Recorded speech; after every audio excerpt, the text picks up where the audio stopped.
always remember, if it ain't first, last. What about second breakfast?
The speaker for the Horde says it's time to drink.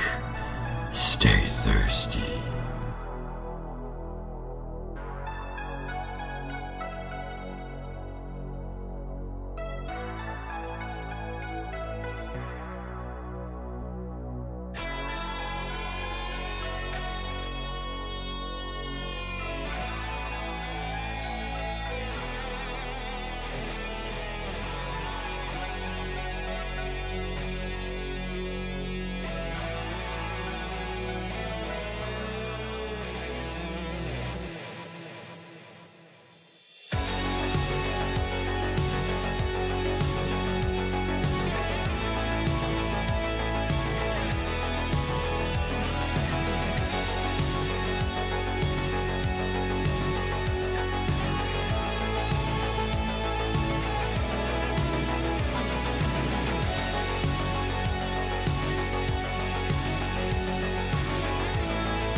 What's going on, everybody? I am Haunted, you're all Heathens, and tonight is Shadow Gods Session 7, where I torture my friends with the unspeakable horrors that pop into my brain.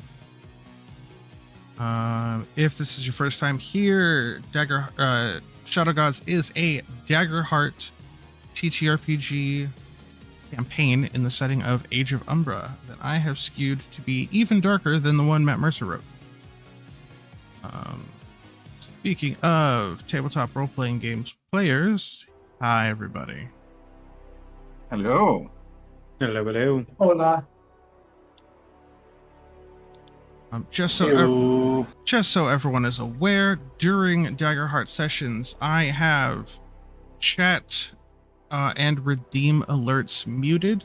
You will be able to see them off to the side, but I have them muted and I ignore chat so I can devote all my attention to my players, because it's the energy and respect I believe they deserve. With that being said, I'm gonna get us transferred over to Tabletop Sim. How's everyone doing? It's been a day. It's good. Indeed. It's been a day. Just found out an old friend of mine and had to deal with a bad breakup with her boyfriend, so ended up having a long conversation with her, making sure she's okay. There are definitely things that happen.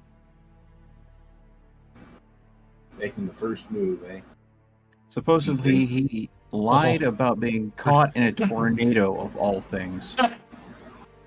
I've heard worse. I don't think he caught what he said there. No, I didn't.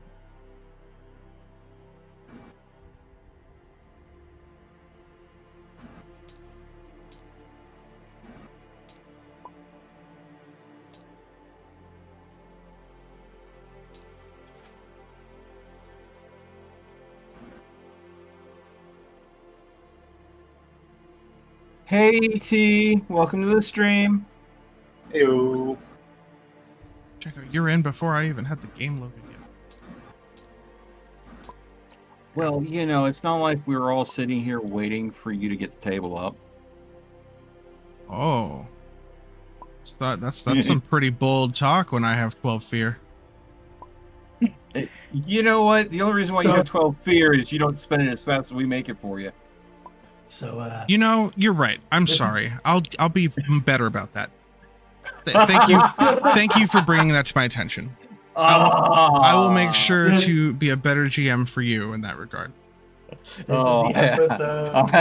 I have just opened my mouth and inserted foot. Don't Shit. worry, fellas, I have plenty of replacement characters. So, how about that sports ball? I don't do sports ball. Yep. All right. but do you do ball of sports? Used to, but I was more of I enjoyed playing in it rather than watching. Ah. The table is up now, by the way. Hmm.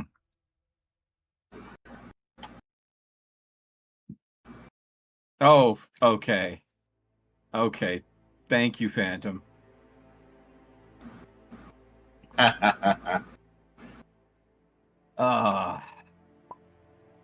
It's going to be a lovely night. I can tell that now.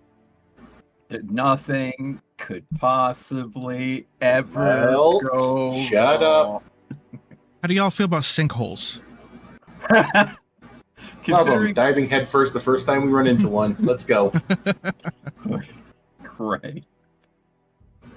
Okay. Just don't let a Phantom use her Death Note powers on your character there, Zeke.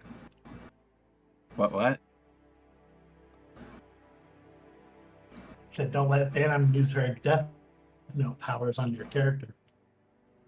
Phantom has powers in this game that she's not even playing in? What are you talking about? Wait.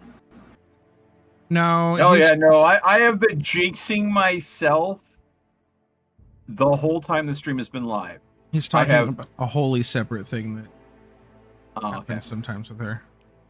Okay. He's referencing a thing you literally know nothing about. Oh, well, geez. Okay, that explains exactly why I know nothing about it. That's why I'm giving you a warning. All right. We have multiple maps stacked to the table at this point. Yeah, well, it's fine. It's the ones that might be of use. Mm. So, Does anyone have anything before we begin? Quick question regarding because you had mentioned that there's going to potentially be some downtime activity. I'd like to ask, like, how much are we talking here? A full day? Oh, okay. It was in the same 2-sentence thing I posted in the group chat. Oh, okay. No, that's all I wanted to ask. I have a list of potential things that might work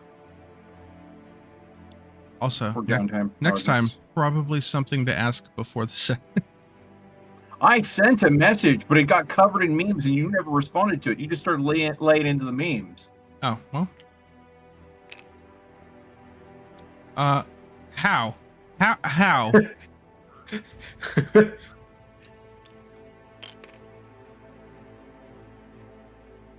I'm sorry. It said rolled a 0. How did to go that? with it wasn't fully loaded in when I clicked that. Okay. There you go. That's how you roll a 0. I will say, one, not only did I update the map, but I increased the resolution, so now it should look much crisper and nicer. It does. Templar's Folly. That. The Black Stretch.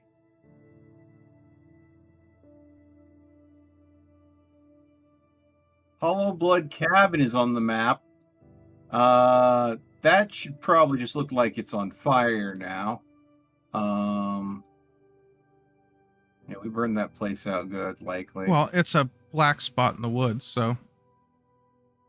Yeah, fair enough. Just glad we didn't start a full forest fire. I considered it. I considered it. Yeah. By the way, that roll was to steal Seek's kneecaps. Oh, okay. Okay, come on now. I need those still. And I need a shiny new Warhammer.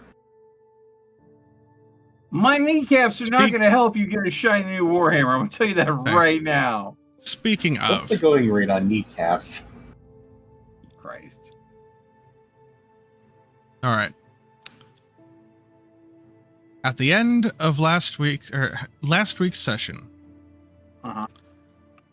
the party had left the Hollow Blood cabin with prisoner and ward in tow, and they headed northeast to Oakros to figure out what to do with this cannibal mother and her very sick daughter. Along the way, they think they ran into a very interesting trader, oddly positioned in the middle of the woods. Had some fun interactions, bought some next to useless Rope. things, Hey, I got some very nice rope. and then after leaving, turned to look back, and he was gone, as with his tent and everything. Was it a fever dream? Was it their imagination? Who's to say? Hey, I got 30 feet of very nice rope from Rovan to know that it wasn't a fever dream. You're welcome. Continuing on, they made it to Okros, where they met up with Vi's sister, Piper, who they had discussed via Sending Stone, apothecary methods of helping with young Mira's hollow blood affliction. They came to the conclusion that it can be done, but it will be more of an ongoing medication than a cure. At the same time, Elder Akadona of Okros was informed of the situation with her now deceased father and her now captured mother. And as is the tradition in Okros, when having to deal with very serious accusations, They held a village council to hear the accusations, hear the defense, and decide her fate. Over the course of all the townsfolk being told what she did, then getting a first-hand account from someone who was a direct victim of hers, our own Seek, who got poisoned. The town voted that she is guilty, but Seek, being the only one there that was a direct victim of hers, got to choose the punishment: execution or exile. In a moment of compassion, not necessarily for the mother, but for Mira herself, who was there watching, he chose exile. Mira's mother got a moment to say goodbye, and Melt, are you still there? Uh-oh. Uh-oh. Oh no. Don't start like this today.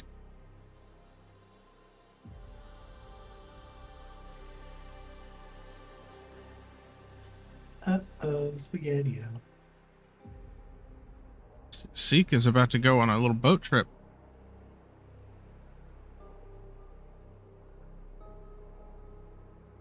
He got too close to the fire.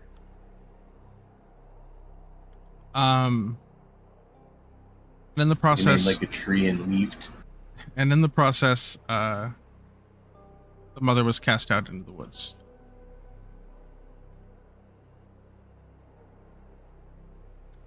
It being late at night at that point,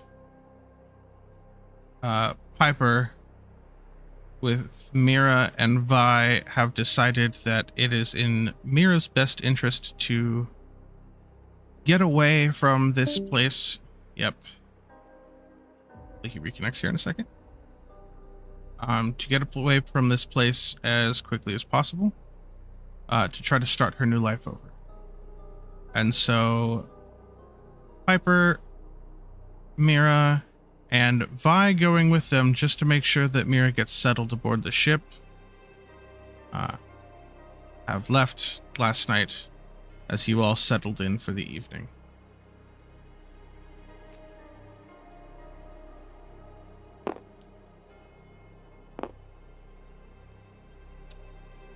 And now I guess we wait to see what is going on with Melt. Nope. Did his stream go down too? I can check real quick. Yeah. Oh, that's usually full out. yeah, that's concerning.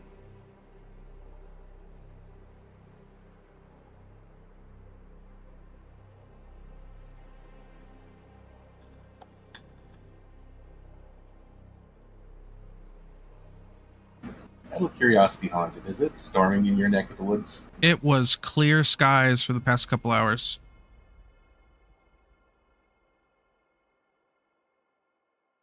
So there's no storm that would be affecting this. It was kind of toasty today, but it wasn't even like burning hot. Not a heat wave enough to cause like. I think it hit 85. But, you know, we're not in the UK, so... Oh, thank the gods. Yeah, literally, all the power in my place went out for a good, like, solid minute. I'm just now getting internet back. Okay. So, I'm trying. Sorry, folks. Okay. I explained how after the trial, Piper and Mira headed out of town that evening back to the ship, and Vi went with them to make sure Mira gets settled. Vi will probably be aboard the ship for a few days, and will link back up with the party at a later time. And before she left, Vi left her sending stone with you in Asticus. Oh boy. The only other thing was I convinced one of the merchants here to buy your kneecaps for 2 handfuls of gold.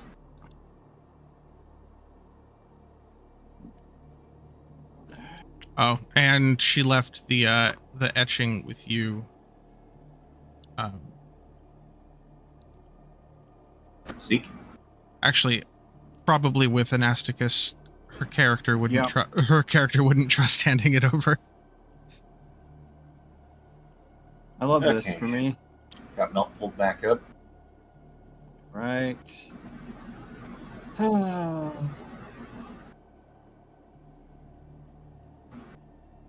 Goodness.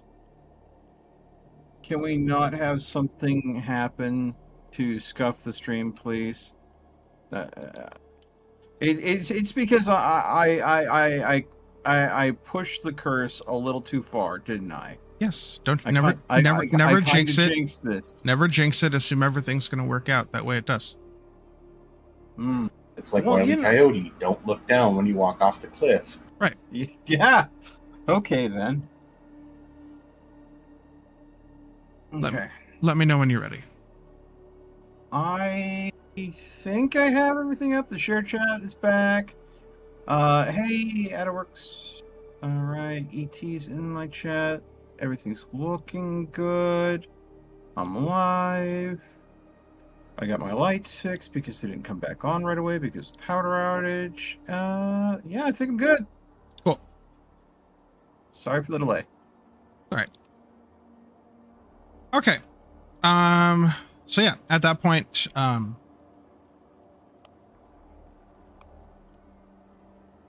right now the night is the evening is your oyster. As is the next day.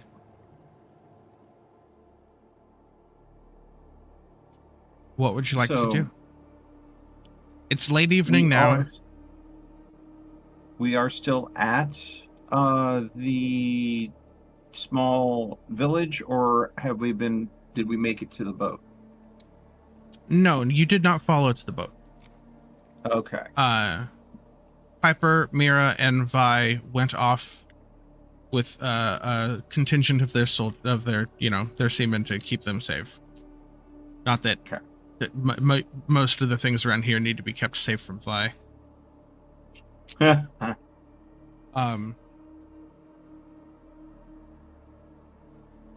they left they left the sending stone with Anasticus. So if That heads up, or- something crazy happens and they need to be gotten a hold of, they can.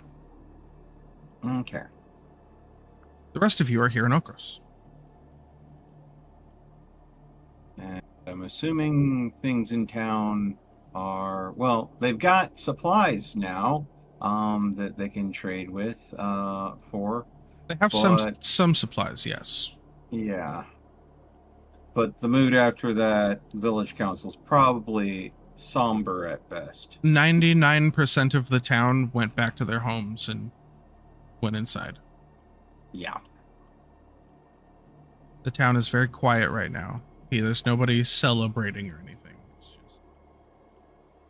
just... Nasicus would probably be spending his time at some area just meditating, because he kind of wants to learn to control his because he's still upset with himself for losing control with his anger and his magic, because so he's trying to tone it down, especially this new magic with fire, so he doesn't want another situation where he just ashes a freaking another peasant or something. Right. That makes sense. What kind of trees do we have immediately around the town? Trees? Trees. There's a couple of very stunted growth mangrove trees.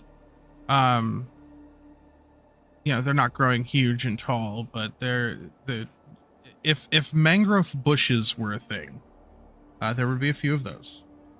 As well as lots of just kind of gnarled stumps of what used to be trees. Okay. So some stunted mangrove saplings and Yeah. just gnarled tree stumps and roots. Any that would normally be very sap heavy. Sap heavy. Like if I were to go ahead and go up to it, there'd be a chance to be able to get any sap out of it for later use. I mean, you can certainly try to get some sap out of a mangrove tree. They're not exactly known for, they're not a... Yeah, it's not a maple. Right. It's not it's not a pitch tree by any means, but... But if you wanted to do say, either knowledge or finesse roll. I think with a knowledge of 3 and a finesse of 0, I know which way I'd roll for that. Okay. Go ahead and give me a finesse roll. All right, here we go. This is great. I love this for me. Hey, So what is it that you're trying to do? Give yourself a hope.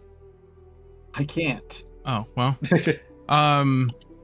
Yeah, with a 7, I'd say you hit a couple trees trying to get, but you're mostly just finding water. It's a swamp. It's kind of hard to...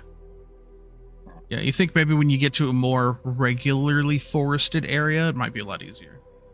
I'll have to try later. I'm not going to be able to do that here. Okay. I'll look over at you there so you can be like, what is it that you're trying to do? Well, the thing is, my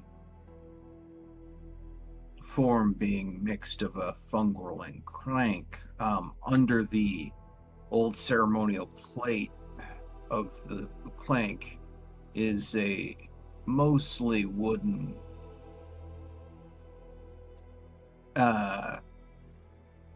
frame with old runes on it that were used to keep it going. Oh yes, I'm not... Well, the runes aside, I'm not all too unfamiliar with the wooden bodies of some of the clink.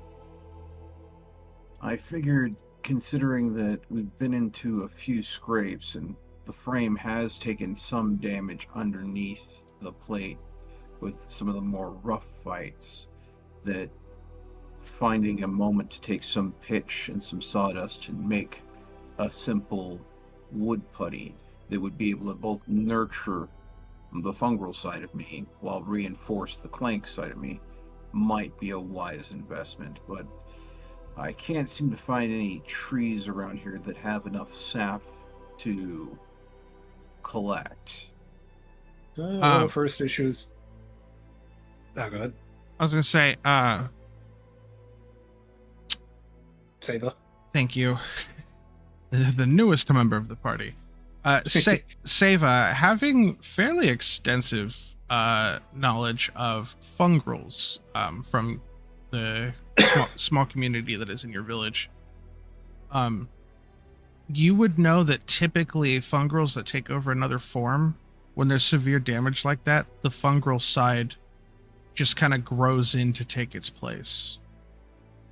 The more heavily damaged a quote-unquote mixed race fungal is, the more they're just kind of slipping more and more closer to being full fungal. Okay.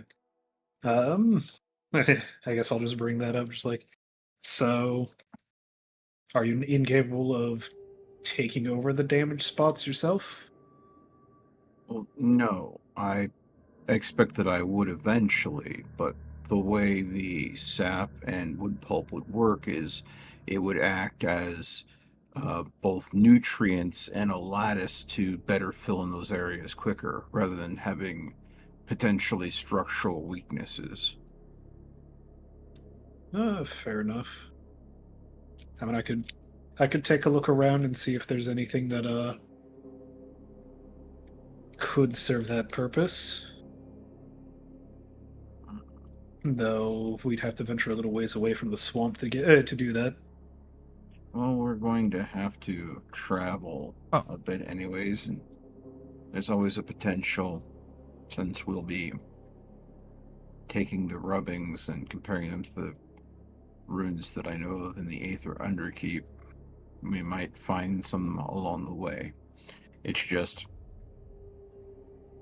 the big thing is I'd like to find some place secure where I can feel comfortable taking the old plate off to be able to service my more sensitive bits.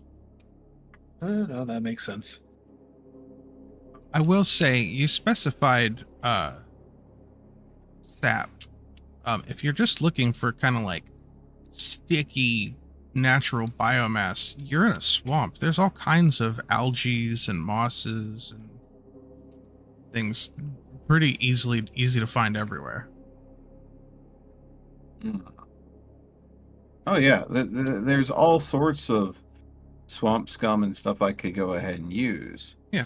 But considering that it is a mostly wood frame, if I introduced things that are not wood in nature, I mean, sap, the great thing about it is it's antibacterial.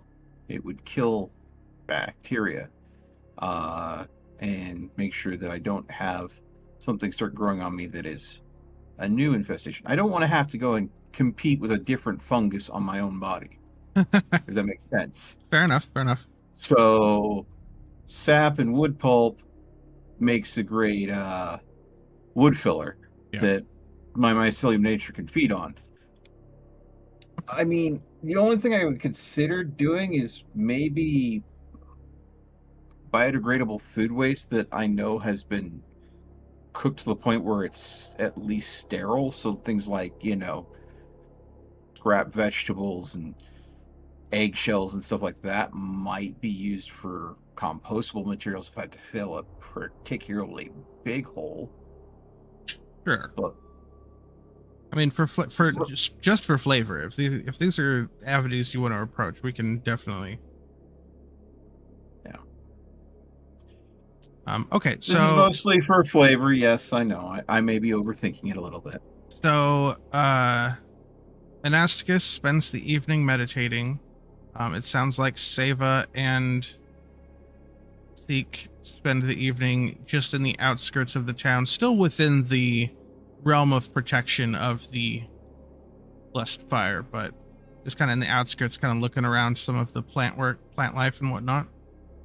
Belle, Yeah. how do you spend the evening?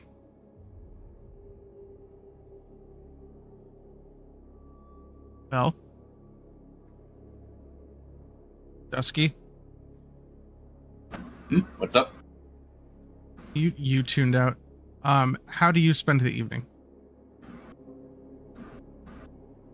Well, I was originally looking for work, but I can see it kind of rolled out that there's really nothing to do. I mean, you could still go back to the camp and just start trying to haul stuff in for them. That way they don't have to use the cart for as much. I'll continue doing that then. Okay. Go ahead and roll me a. Roll me 2d10. We'll say you spend a couple hours doing that.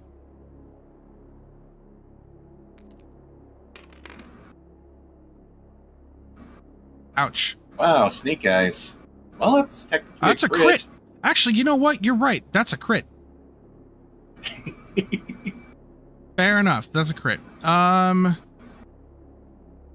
Yeah. Saves the merchant's life from a deadly viper. Yeah, we'll say they the for helping them do their work quicker, they give you like 8 handfuls of gold. Jesus. So I'm going to need to max out and fill up 1 bag. You'll have 1 bag and 7 handfuls. Okay. I think that's 6 handfuls. Yes, it is. Okay. There you go. All right. Currently, Belle is the wealthiest member of our group. If you don't include, give it 5 minutes. Fixed assets, it is the most liquid wealth. I mean, that's kind of how he makes his living as a rescue, part of a rescue crew. Picking rubble off of people and Doing the odd jobs to keep us funded. all right. As evening turns to night, you all settle down for the night. Go ahead and do a quick long rest if you need like the stress or the health, fixing armor. You know how long rests go. Okay, so we get 2 activities that we can do. Yeah. I will spend a stress to for one of them to make another dark smoke vial. Okay. And then my second activity will be to clear my stress. Okay. If you mind passing me one of those cards, please, and thank you. There it is.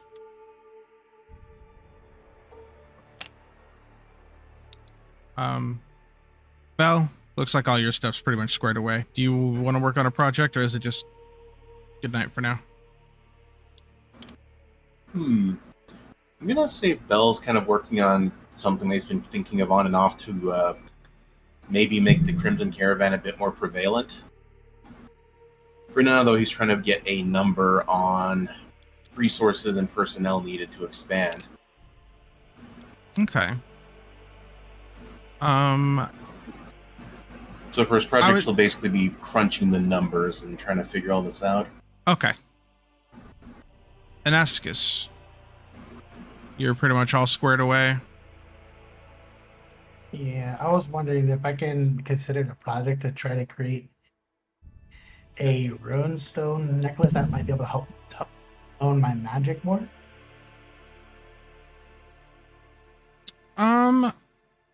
Okay.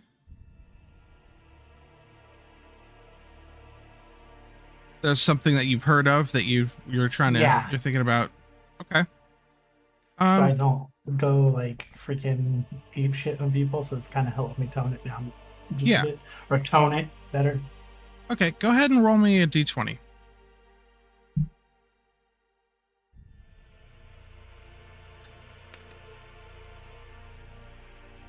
Well, okay. I'll say, as far as working towards that project, you came up with the idea, and you think you could make some progress, as well as gather the materials. Yeah, I'm gonna, you're creating a magical item, so that 12 is going to be 12% of the way. There you go. No. Make sense? Yep. Okay. And Seva. Yep. I don't really need to do too terribly much, so I am going to work on a project. I would like to try and work towards figuring out how to produce healing potions. Ooh, okay. This would be something that he technically... I don't have it. I don't have the recipe. Feel like we're supposed to. It's not one of the starting things. No, I think you might have given me, or you might have wanted to give me the stamina potion recipe. Oh, that might have been it. We have way too many DMs now for me to look back and find it. Okay. Okay. Yeah. Roll me a d20.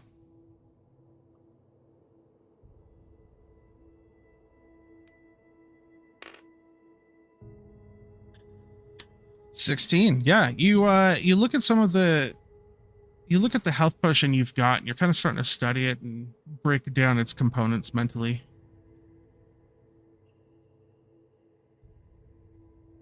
That's 16%. Yep. I feel like rolling a d20 5 times throughout 5 rests and getting a, you know what I mean? I feel like that's a good way to do the work on a project thing. Unless it's something super intricate. If it's something super intricate, or you're trying to do something super powerful, I might make it much harder. Or if it's something super easy, I might twist it to be a little easier. But yeah. Okay. And because you're resting under the protection of a blessed pyre, there's no need to set a watch. Everyone rests perfectly fine, and they wake up in the morning. So it is now first thing in the morning of this wonderful day, town of Okros. There are some of the crew of the Yellow Jacket already up, moving a few crates here and there, not nearly as many as yesterday. You can kind of hear echoing out of town further construction happening on the encampment outside, where they're using as a staging area. You're thinking that might, in future days, that might actually turn into a permanent addition to Okros. And yeah, as of right now, you don't really have anything pressing at the moment. I know the Bell had a little bit of business. Oh, and one of the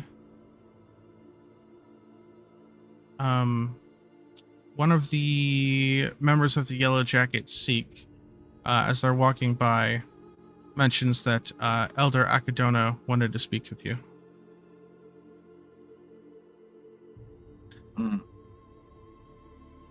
I will go ahead and head over to her cabin. Okay. I assume that was this one. Yes. Also. Yeah, she comes out. Oh, yes. Yes. Come here, sit. Do you drink tea? He'll nod. And she pours this tea that is a very, very dark brown, borderline black. Hands you a cup. Thank you. So, I wanted to speak with you for just a moment about your decision last night.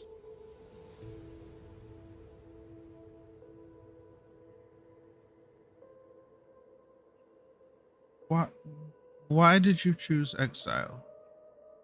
I'm trying to understand you. The last thing that I wanted that child to experience is the fleeting memories of their mother screaming in agony upon a pyre. Okay.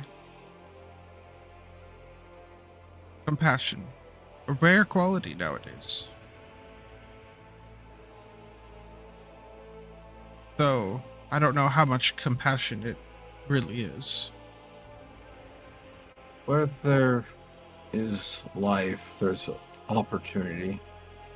The things that walk the Umbra are dark, and your sacred flame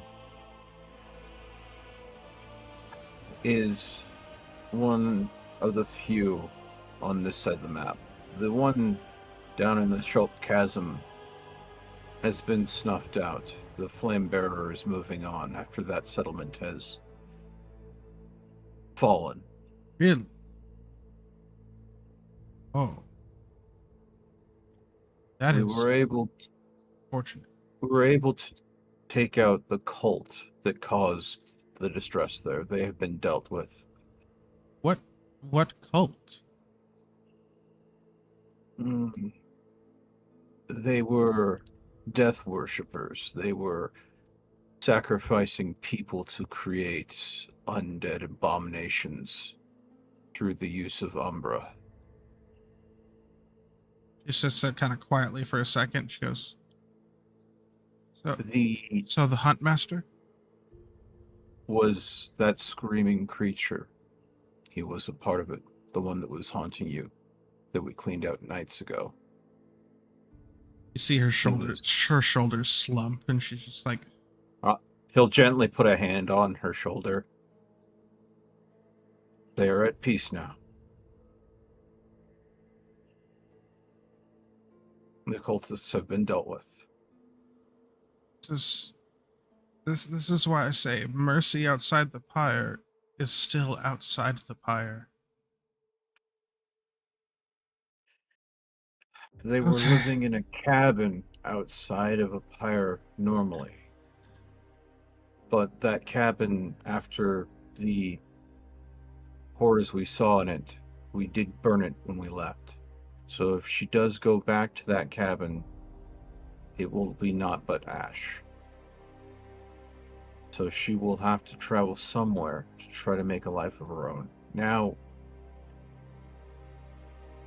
if in any way she can find a way to redeem herself in this community's eyes, Her eyes kind of flick open really quickly. She goes, not that is here. up to you, not us. The townsfolk are not pleased with your decision, but they accept it. No one's going to go pursue her, but if she were to come back, it would be to die. I understand.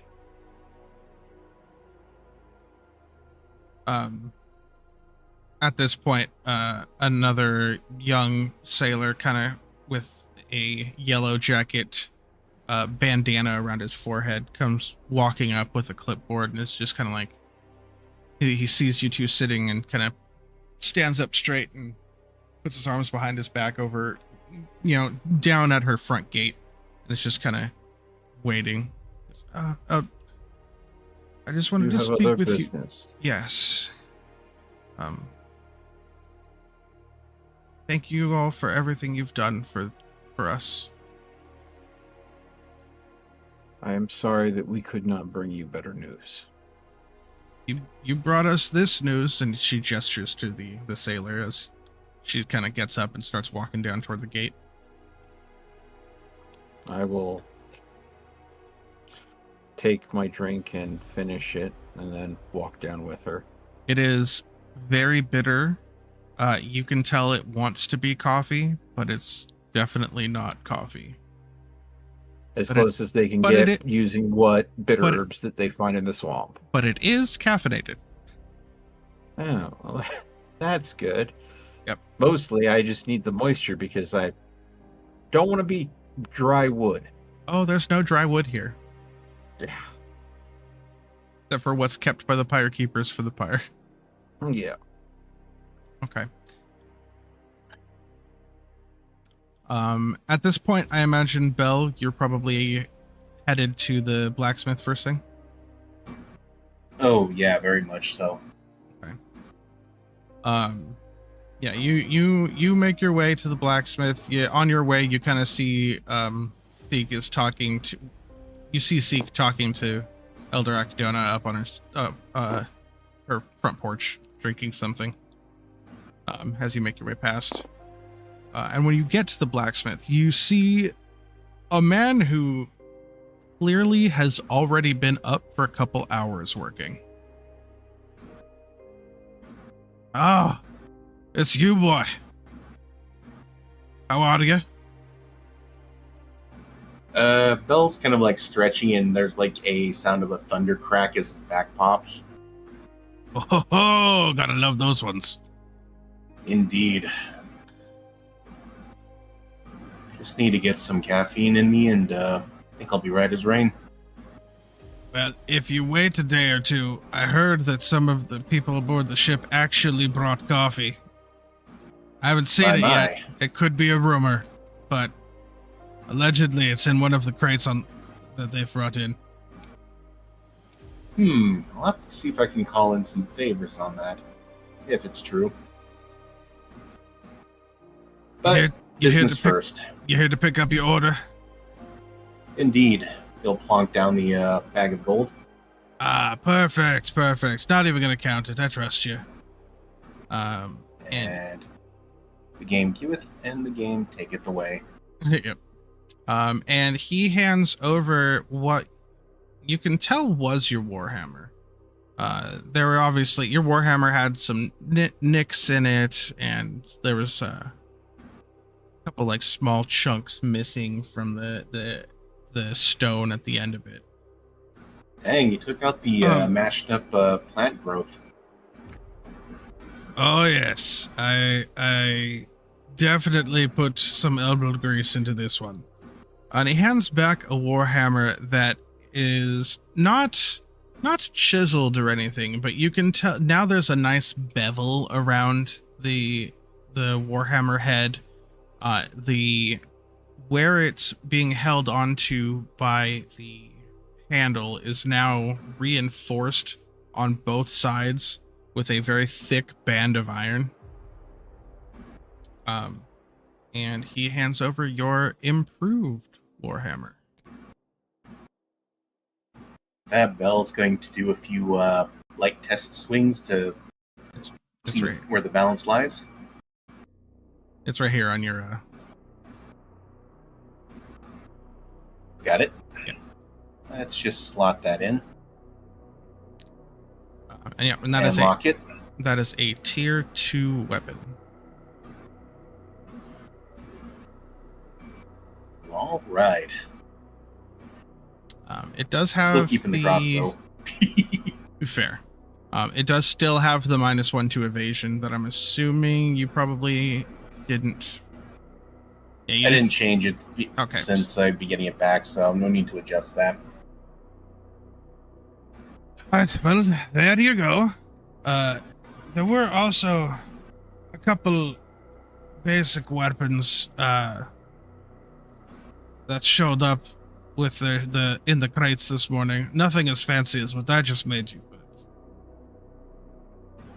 if you or any of your friends need to change the style of their weapon, I can't do any improvements yet, but let them know. Oh, of course. You do damn good work, good sir. I better, or my name isn't Gerald One-Eye. He says, like, almost sardonically. It's like, irritated that that's his name. And then he just goes back to hammering. He's gonna briefly peruse the new wares, see what's up. He now has all of the tier 1 weapons, including the ones in the new book. All of the tier, yeah, the basic tier 1. Does he have a greatsword on hand? He does indeed. It's a tier 1 greatsword. And what would be the cost for that? A tier 1 greatsword would cost you, is this the page? Nope, let me flip it. Nope, never mind, it was the page. Where did it go? There we go. A tier 1 greatsword would be 2 handfuls of gold. Oh, he'll plonk down the gold for that. Okay. And throw it in his inventory as a backup.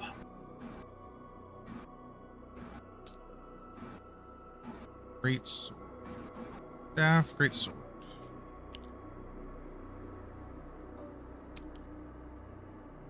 Bag, so I always have one. He grabs the supply hander. That for him is kind of more like a bastard sword. Yeah. There you go. Thank you. And I'll just stick that in inventory.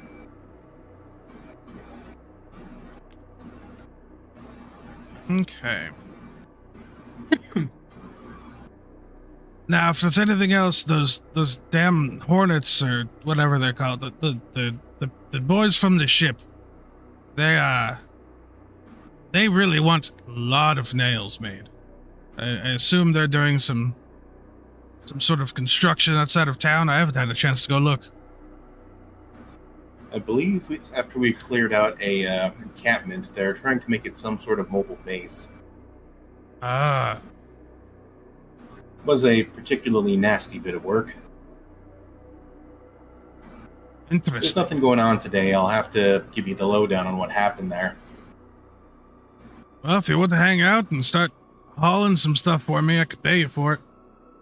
It won't Sure. be much, but it'll be something. Hey, honest work's honest work. Okay.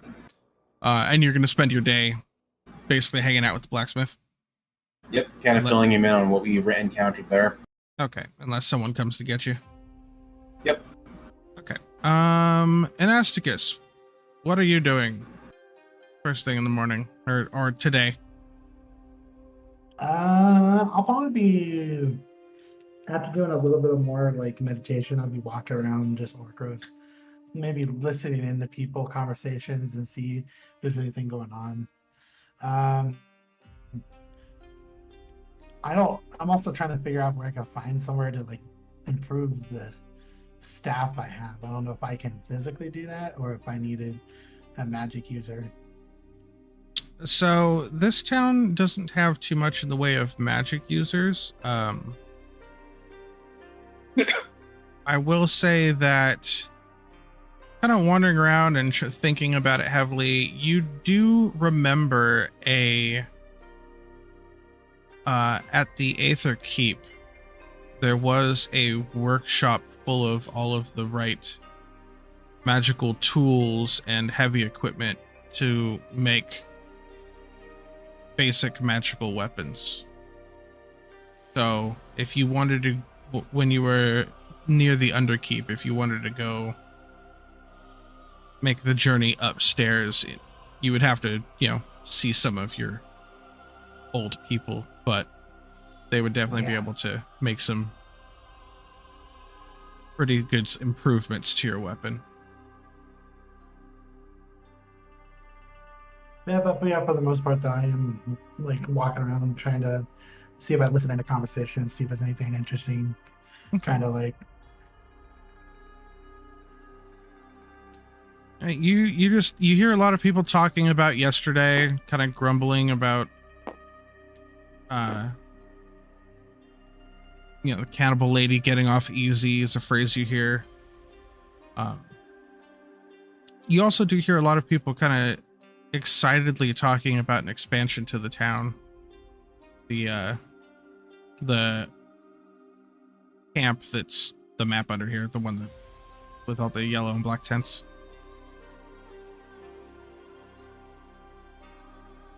And so, yeah, you kind of get the vibe that the town is settling in after the events from yesterday, but excited.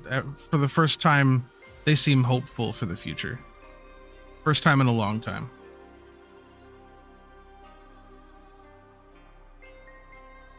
And Seva, how are you spending the day? Seva is probably going to wander around and offer, like, more or less basic medical services while he's in town. Anybody needs some, like, basic cuts or scratches bandaged up. Sure, yeah, you wander around town, you find a couple people with, a cold that you are able to make a tincture for, and you find some people that may have some small lacerations and sprained injuries, and you're kind of going around making a very good impression and helping the townsfolk out. Seek, was there anything other than going to talk to Elder Akadona that you wanted? Yes, I'm going to approach Seva. Okay. You find Seva kind of hanging out in a little like open stall area over here. Looking over some merchant's carpal tunnel that's been like preventing them from continuing to make their wares. If you have a moment, there's something I would like to discuss with you in private, outside of the town's ears. Yes, I'm just about finished looking over him, providing him with something that should help. Thank you, good sir. Thank you. Yeah, just make sure to take the treatment once every week or so. And it should help bring it down. He's kind of eyeballing this dark green jar of dark green gunk you concocted him that smells terrible. It's just like, if you say so. It's already helping a little, so okay. Yes, I know the smell is unpleasant and whatnot, but medicine can't always be roses and What's a Yeah. what's a rose? can't always be floral. Oh, okay. Floral and sweet. It occurs to you that brightly colored flowers are probably not really a thing anywhere nearby, and if they are, they're not something you want to be mixing into medicines. Right. Usually poisonous. In this particular neck of the swamp, yeah. Yep. I will turn to look at Sig. All right. Lead on. I'm going to go ahead and walk with Seva out to the west gate. Okay. I mean, yeah, grab your things. The gate that the mother was Exiled from. and that was late last night. That was So late she- last night. That was easily 8-10 hours ago. Actually, at this point, probably like 12 to 15 hours ago. It's probably already getting close to about noon. I am worried on what happens, or what may have already happened.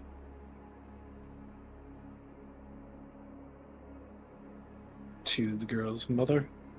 I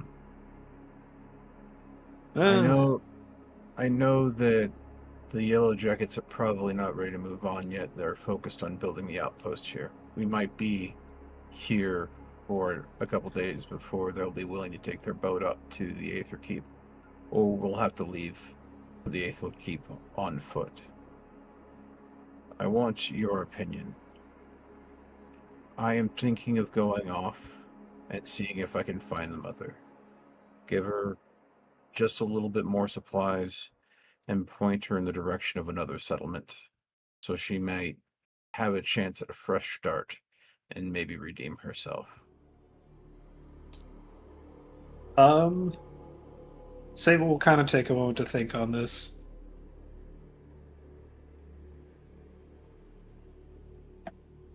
I'll not pretend that what she did isn't something that, well, technically falls within the confines of what is natural. Cannibalism does happen in nature, but usually only as a last resort.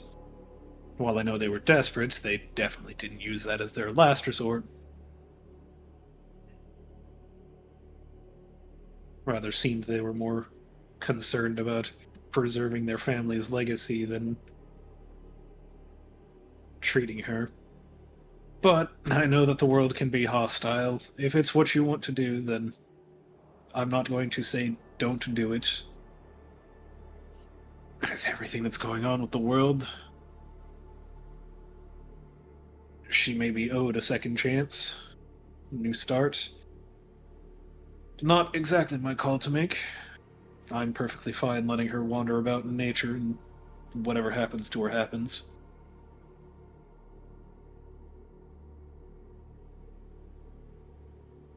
You think I should ask the other if they should join me, or do you think I should go off on my own? I do not think that the others would be keen on... I know that Give Bell your is currently suggestions. trying to get work done, and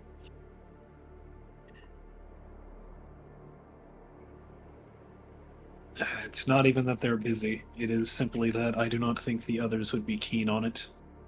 Vi, maybe, but she is otherwise occupied right now. Bell and Anasticus were very opposed to her. And, again, I cannot blame them. please let them know that I'm going on a walkabout and I'll be back by tomorrow morning. I'm going to go and spend the rest of the day, try to get back by night, see if I can find her. Sava's gonna be like, give me a few minutes to let them know, and I can join you. I've got a few tricks up my sleeve that might make it helpful. can't leave it like just this. I don't know if they'll understand, but Okay. By that Okay. time, I've probably made my way towards where Belle is. Yeah.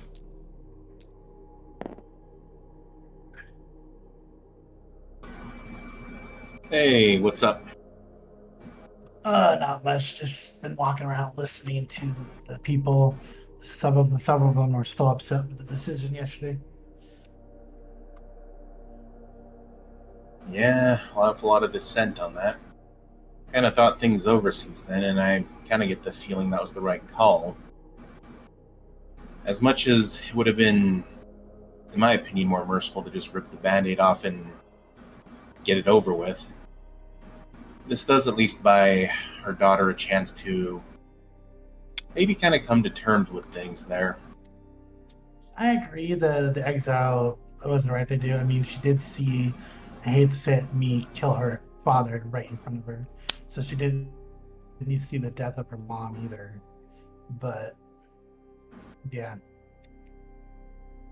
Thinking about it, but I get the feeling the rest of the town is going to disagree for a good while. Well, at least till the next crisis we are sent out to solve.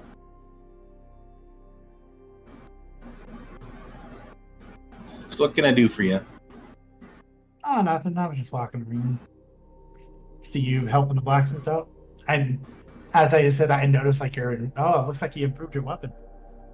Oh yeah, would you like to take a look? I can see. I probably won't be able to hold it because it's you look at. He's going to hand it to you without hearing that last bit. I can't. It just like drops. Oh shit, sorry. They'll both pick up the hammer and set it down and pick you up and kind of dust you off there. We'll try not to knock you over again.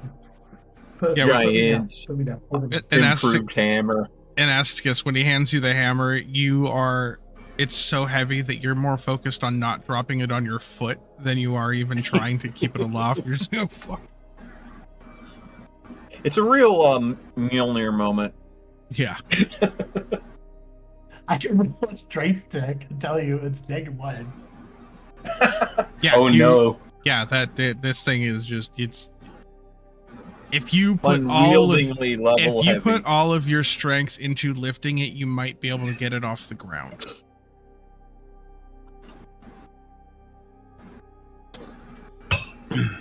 This is why I stick with the staff.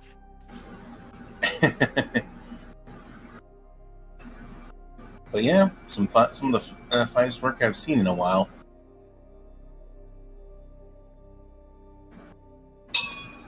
Also couldn't help but pick up a backup here. We'll kind of show off the greatsword. Never know what can happen out there. I wonder. I might see if they have a. Does he have a bow? I might be able to use a bow once in a while. Yeah. Get that other range. Here, let me. Mr. Blacksmith, sir. Yeah, when looking through, you see both a short bow and a long bow leaning up against the wall next to each other. Mr. Blacksmith, sir, how much is it for your longbow? The longbow. The longbow's about, I'd say 3 handfuls of gold. Short bow 2. I will pay Just so you know, a short bow, D6 plus 3 physical damage, 2-handed, far range. Longbow, D8 plus 3 physical damage, very far range, but -1 to finesse. Cumbersome. Oh, no, I'll do the short bow then, because my finesse is. I'll take the short bow. You said how much for the short bow? Just 2 handfuls of gold will be fine. I flopped 2 handfuls of gold on the table for him. Thank you kindly. Go ahead, just take it. I like the idea that Belle just like reaches up and hands it to him. Like you work there. Yeah. Yeah, big man. Just handle that for me, okay? It's gonna be an inventory weapon. Sure thing, boss man.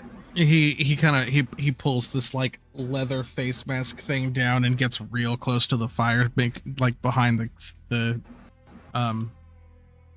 just to like stoke it, be hotter as the coals are going a little low. The equivalent of a medieval welder's mask. It's just very busy. Just Hey, Bill, have you seen the other two? I saw a seat coming out of the Elder's Hut earlier. I may have seen... That would have been a couple hours since then. Yeah, a couple hours ago. And I may have seen him hanging out with Seva earlier. Not sure what they were up to. At this point, Seva just comes strolling up. Yep. And speak of the Umbra, and it appears. Oh, are you talking about me? Yeah, figured your ears were burning there. Or he kind of looks at your head there. I have ears. Anyway. Getting foot out of mouth. I have ears, just not, well, human or elven ears. Right. Apologies, friend. And Estus were just wondering what you two were up to. I think I saw you hanging out with Seek earlier.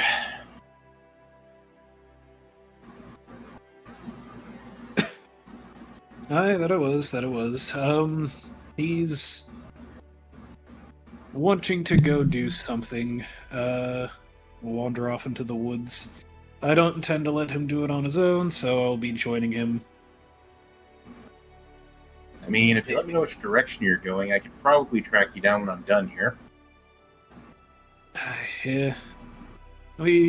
Worst case scenario, we should be back by tomorrow morning. Alright. If you could let Seek know, kind of thought about his decision, and I begrudgingly accept that it was probably the better decision. Aye, I can pass along the message. And you know, if you guys aren't back by tomorrow, we will come find you guys. Yep, that you is bet. appreciated.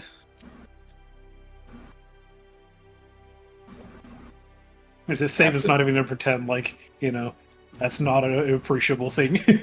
Right. I do want to say apologies to the DM. I'm splitting the party. You Oh, don't do that. Don't apologize to me. I kind of figured since the Yellow Jackets are working on that trade post, we're not really going anywhere until they're ready to start sailing again. Tabletop. What's that video where it's like he's Bold doing, like, assumption? when he's doing like a D&D test, like DM test, like when the DM tells you to split the party, what do? You split. You don't split the party. Yep. You split the party. But Before you go, save that. I have this here, and I take off my family heirloom. This is a runestone. It will protect you. Just you call upon it, and it will protect you guys. Aye, appreciated. I will make sure to do that then. If it becomes necessary. Yep. Okay.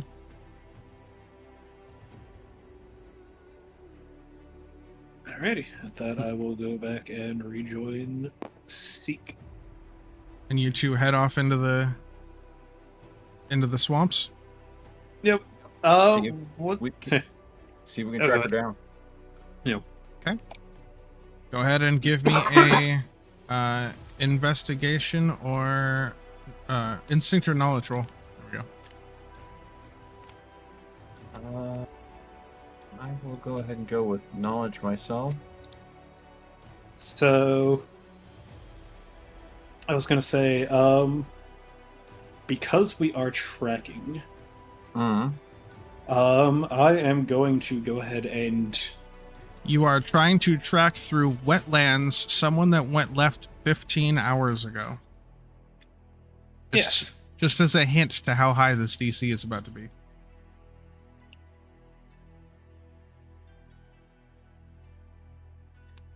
In other words, very. Mm-hmm. But what I was going to do was I was going to... Nice 20 with hope. I was going to be using Nature's Tongue to go ahead and more or less ask the plants and animals as we wander. Try and get their guidance. The ones that are willing to speak. Right. Okay. So you got a 20 with hope. Go ahead and take that hope. I can't. You speak the language of the natural world. When you want to speak to plants or animals around you, make an instinct roll with a DC 12. On a success, they'll give you information they know. On a roll with fear, their knowledge might be limited or come at a cost. And I will be spending a hope to Spend a gain hope the to gain plus a 2 plus bonus. 2 bonus. Okay, yeah, go ahead. Okay. Instinct, hope, and fear, plus 2, and tick off the hope.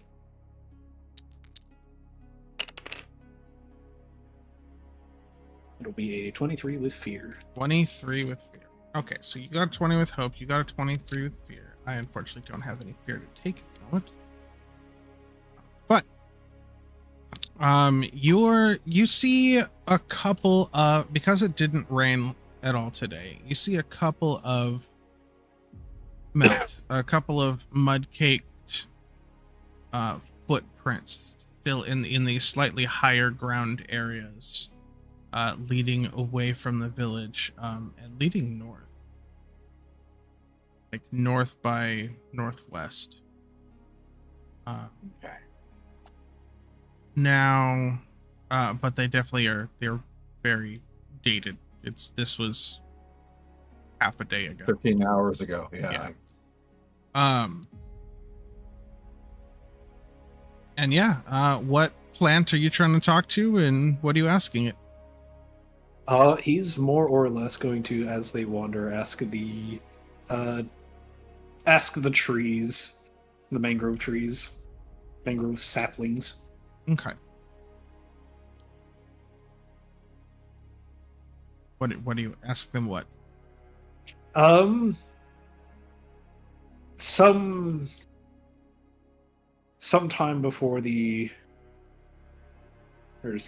in the past evening, a woman passed through here.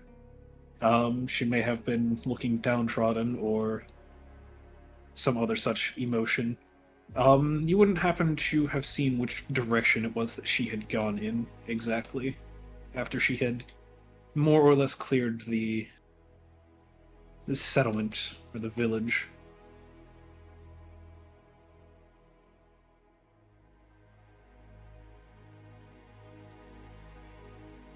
Yes. She traveled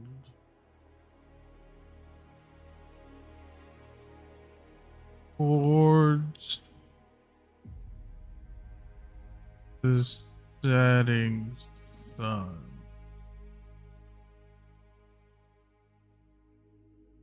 The Umbra followed closely.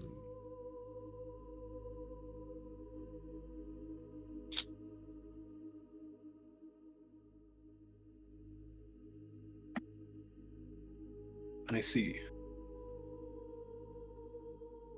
I appreciate your time. You have fresh water?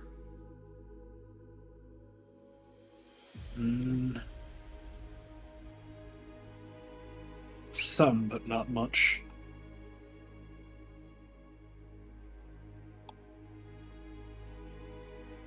You see, not enough to slake your thirst.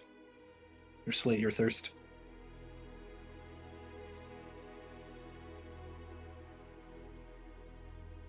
you see some of the mangrove roots just kind of like,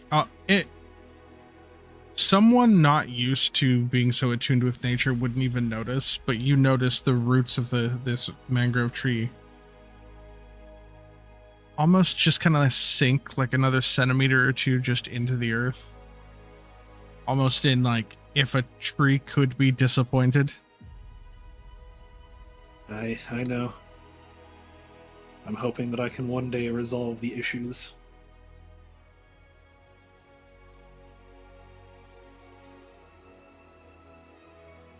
You get the impression that the tree has decided that that is the end of your conversation. Yep.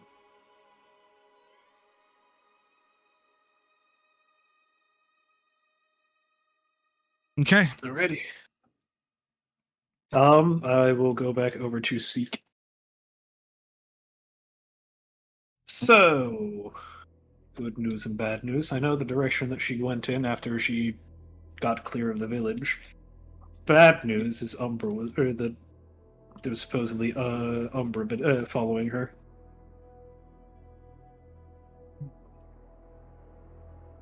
That's not too surprising. They tend to.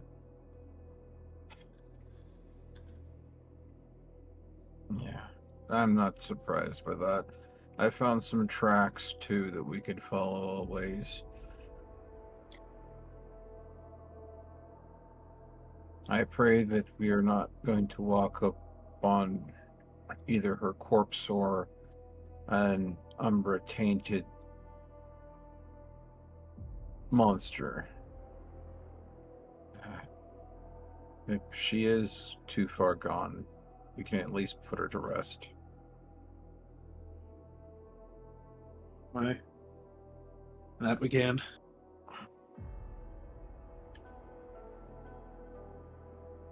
Okay. You continue your search for. And you occasionally still see some footprints here and there, and you're following. And you continue your search into about the late evening, and none of the tracks seem any fresher. If anything, they're getting even older.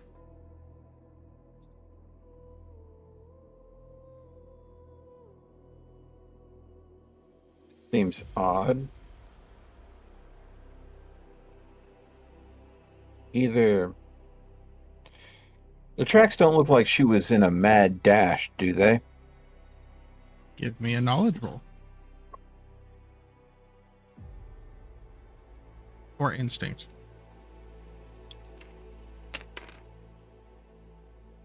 22 with fear. 22 with fear. Yes, unfortunately, the way you start noticing that not only are the tracks starting to get older, but they're farther apart. It seems at some point she decided to start running.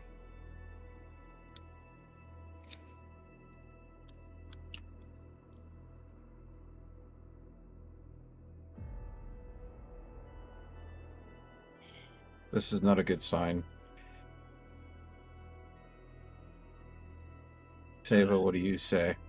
It's getting late, and it looks like that she may have been running for her life, so if we were to catch up with her, we would need to make better time somehow. I've ideas on how that could be accomplished, but if she was running from something, then it may be a bit too much for the two of us. Especially since it, could be something that is touched by Umbra. No, almost certainly something touched by Umbra. If we stay out longer, we put ourselves at risk. If we head back, we have to accept that her fate is what it is. Saba's gonna have like a little moment where he, he'll say something in Dracona, in the language of Dracona, and he's gonna be like, forget the name of it, but the alpha beast that we saw yesterday, or a couple days ago, that was stalking us. He's gonna be like, that's probably what it is. That thing was stalking us whilst we had her with us. And suddenly, one of the group has become isolated.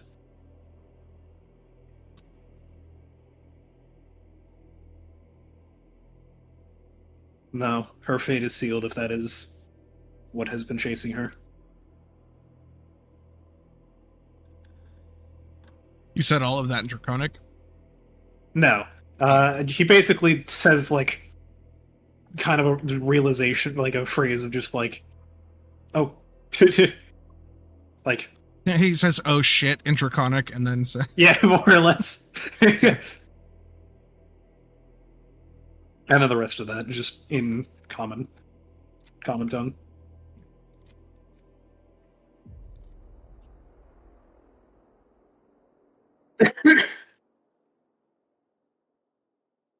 what are you gonna do?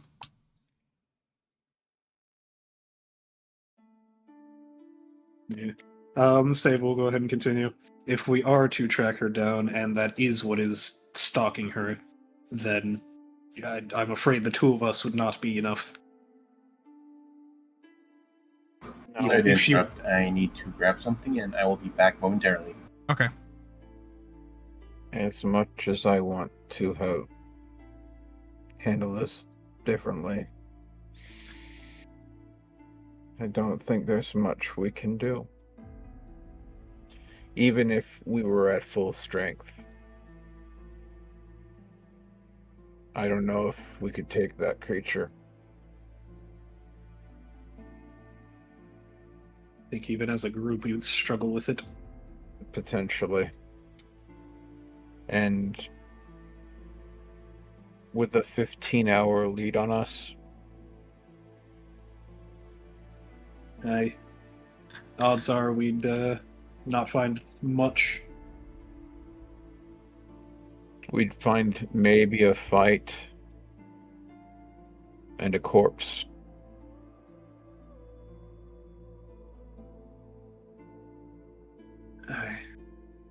Well, let's head back to the safety of the town then. Let me try one last thing before we do. Sable will just kind of nod and just like, all right. I will check the fungal network nearby to see if I get any sense off of that, if there's any fungal in the area that they might have given shelter to her. There could be some wild fungal out here. Yeah, you kind of you plant yourself, and you take a knee and touch the ground, and some of your spores kind of come out of the cracks and joints in the hand, and go into the ground and tap into some the mycelial network that interlaces many parts of the living world here in the Halcyon Domain. That's a 22 with hope. That's nice. Did you? Oh, you do have to make a roll. Okay. I just thought you had. And I just thought you did it. Poke it back. No. I have to be at least at 12. Okay. Yeah, you reached. Yeah, get all those good rolls out now. Yeah, when I'm full on hope and I can't go and gain any more, right? You reach out, and you get this sense of a small community of fungrals hiding out within the tree line of the forest, where they can still get moisture from the swamps, but they're hidden from the sun during, well, what little light during the day. Not actually the sun, everything's cloudy. And you can kind of you sense their being, and you connect with them. Oh, hello. Hello, I'm Seek, a traveler. I was looking after a woman who left Okeros, exiled from that town. I was wondering if you had seen her coming your way. Oh, We're all the way over by Okron Village. Well, the ruins of it, anyway. Someone went running by on the road like maybe an hour ago. Middle-aged woman, lots of sticks in her hair, knife in her hand. She looked insane. We hid. But if you're saying she came from Okros, I mean, she ran by just... She did a day-and-a-half journey in not but 12 hours.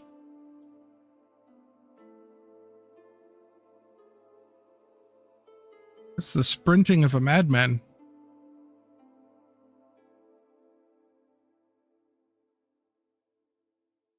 Just so you're aware, she was exiled due to a case of cannibalism, entrapping travelers and butchering them to feed her daughter to try to treat an ailment that the daughter had. The daughter is getting proper medical attention, but Okros decided to exile her for her crimes. Yeah, humans do tend to have a thing about that. I understand. Just making you aware. Oh, we'll give her a wide berth. We're only here for we're trying to collect samples for see different. We're having trouble having our sporelings actually take root. So we're out here trying out different soil samples and different resources to see what we can find. So far, no luck. If I may give you a bit of light, I am a fairly young fungal. My spore alighted onto the shell of a ancient clank. It was the way I was able to take root and thrive. If you do find any of the old clank bodies, they make fertile seed beds.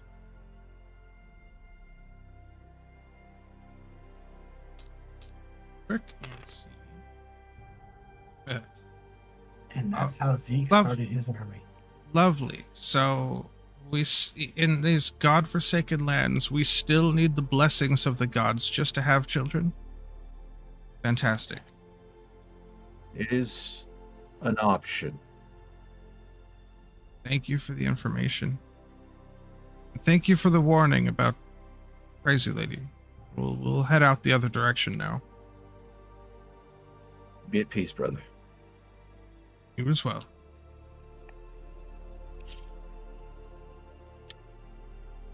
I was able to commune with a small fungal colony that was trying to collect soil samples to cope with the fertility problems of my kind. They saw her not but an hour ago. She was crazed and running like a madwoman. It was out by the ruins of the old Okros village, way off to the west. There is no way we are making it to her, and I don't know how much of her mind is going to be even left if we could find her. But she is unfortunately out of our reach.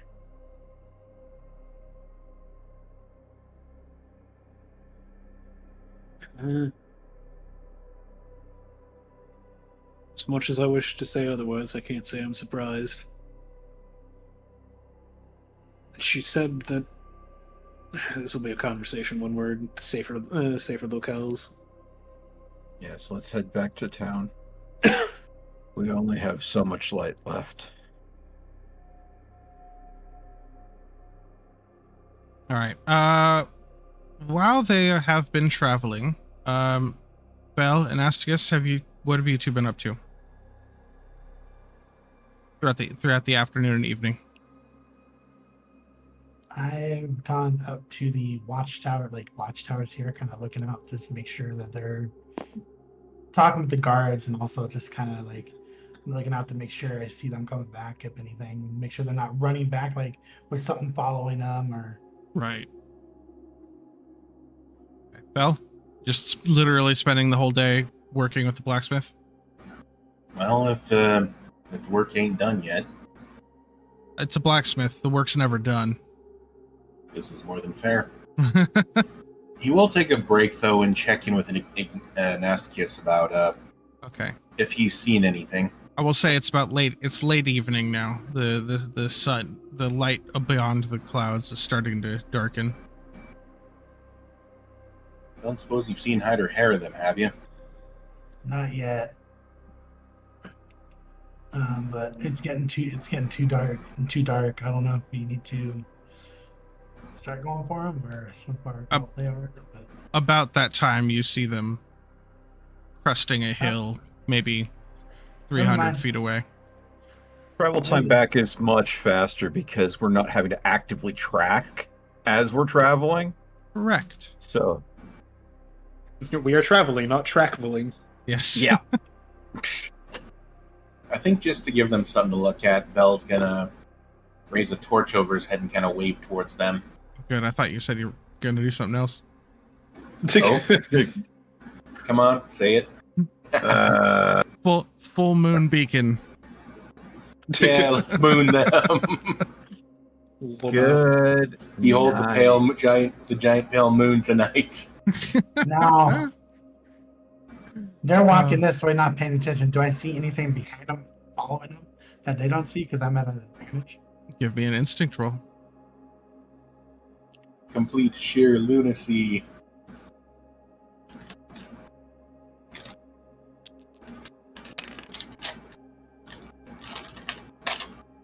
Seventeen with fear. You don't see anything, and you're very focused on trying to see if there's anything behind them, but you don't see anything. And you turn around to let Bell know that you don't see anything, and are face to face with Bell's ass.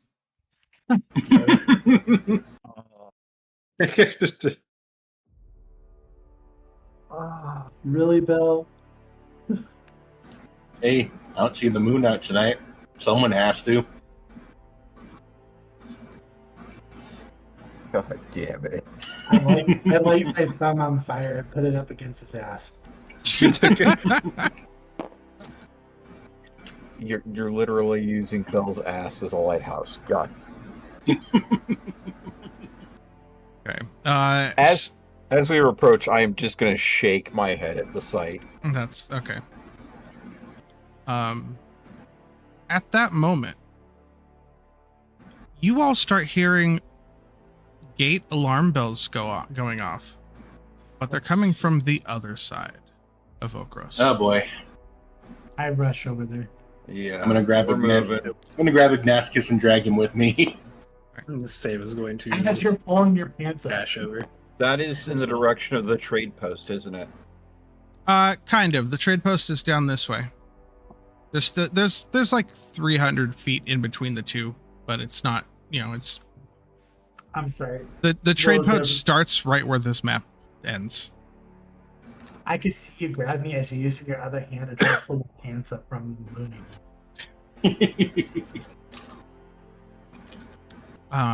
As the alarm's going off, you can see some of the town guard up here going, "So someone's run into the swamps. I don't see anything chasing them.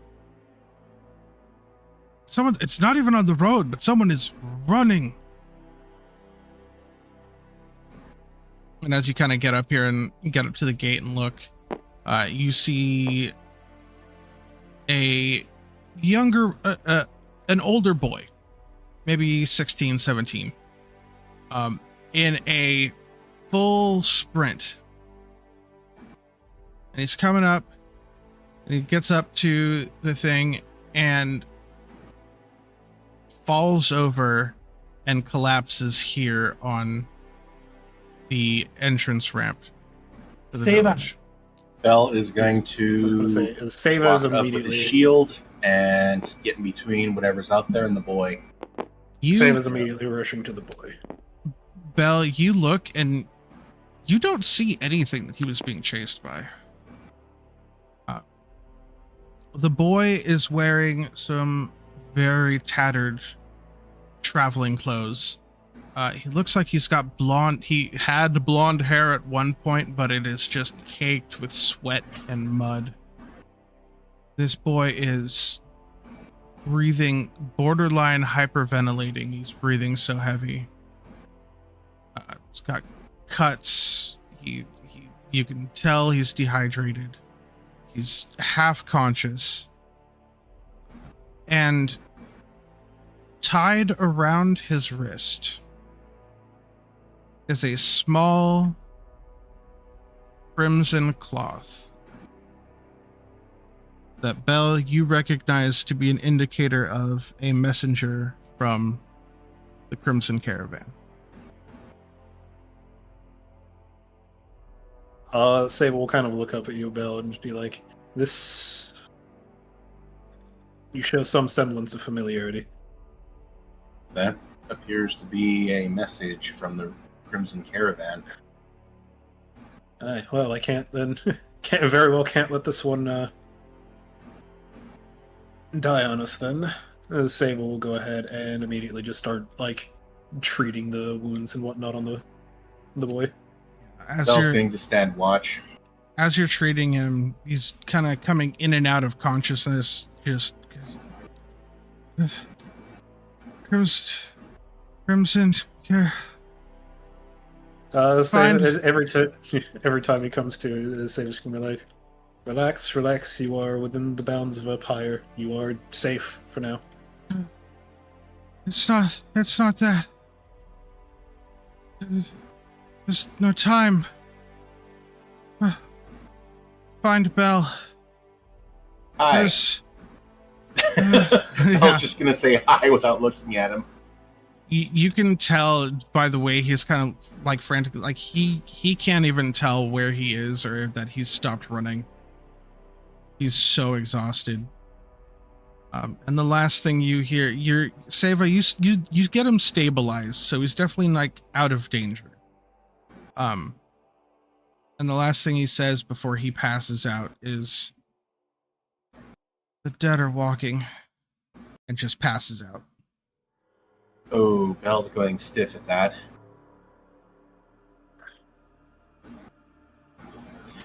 Don't suppose it's safe to put him on my shield and haul him in, huh? Get back behind the walls? He's stable. He can be moved reliably.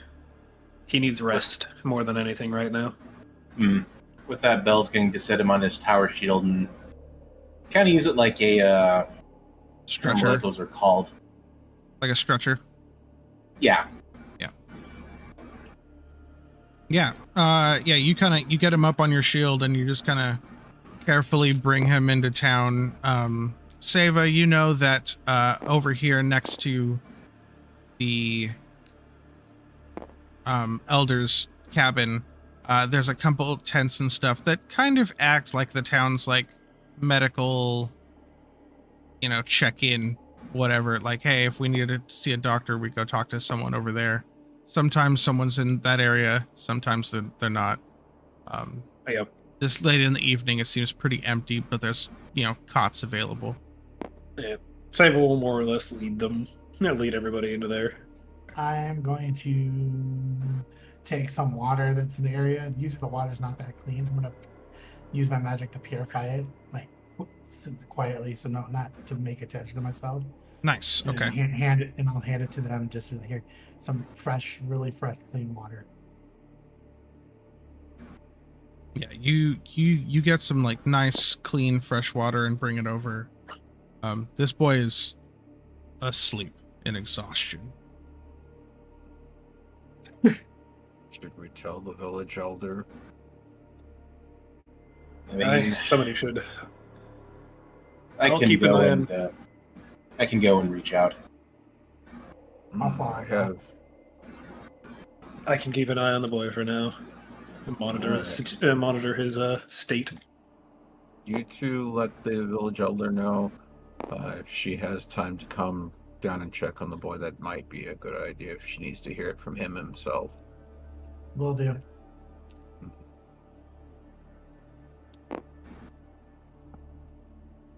Over Yeah, there. and knock on the door. Okay. After the last time, Bell knocks gently on the door. Oh, I can already tell who that is. Hold on. Damn, how does she do that? Being the only giant in town. Yes, the knocking's at the right height on Yeah. the door. No one else knocks above the door jamb. What can I do for this? It's very late. What can I help you with? Apologies. We appear to have a messenger from the Crimson Caravan in quite a delirious state. Okay. I feel like that makes you the most qualified to receive their notice, doesn't it? Well, I figure it would be best to at least let you know that we have him in a cot rather than have you wake up befuddled as to why the cot is currently occupied by a random young boy. Okay. I can try to wake someone up to watch him for the evening if you want. But if it's within the walls, he should be fine. Of concern is what he did say. He mentioned the dead walking again. That could mean a million things. I'm aware, No, but all we you can are- really do is wait until he snaps out of it. Right. Well, thank you for informing me. If he, please have one of yours watch over him. If the village is in threat by what he says in the morning, please let me know. Of course. Yeah, give a heads up. Zeke, our little mushroom friend, thought it would be best that you come visit the boy at some point too. When he wakes, I'll summon me over and I'll come hear what he has to say with you. I give a nod and a little bow, and then I walk back. Bell tries to bow, but he whacks his head off the top of the... I was like, did that elf just bow? Oh, you're doing it too. Okay. She just Not kind gonna of... lie, I keep forgetting about heights in this place. She just looks at you and just like... Uh-huh. She just turns and goes, he's supposed to be a leader. Okay. To be fair, it is late. And she walks back. He's kind of ruefully rubbing his head there and walking away as quickly as possible. All right.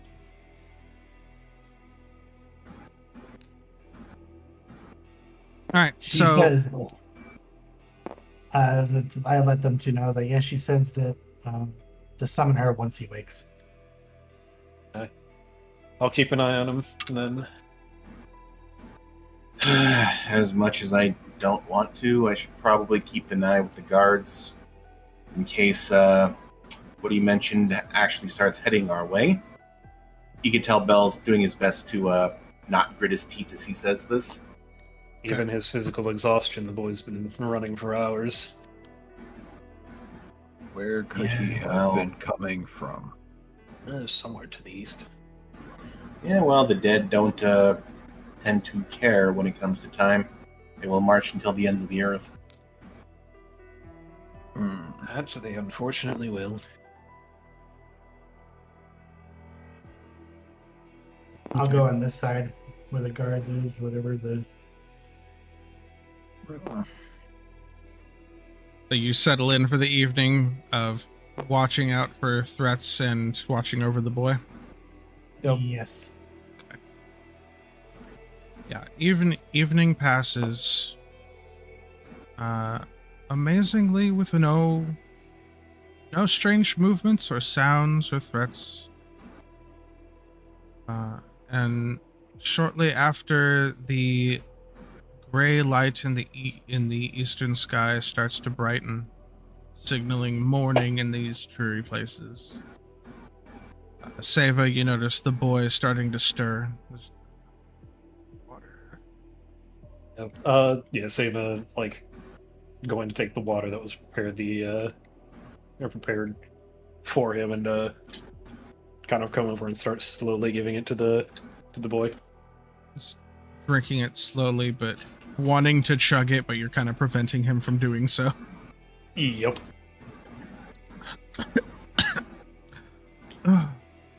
Thank you. Did I make it to Okros? Bell has heard your part of your message. Oh, okay. Bell is here. I need to speak with him immediately. I believe he's...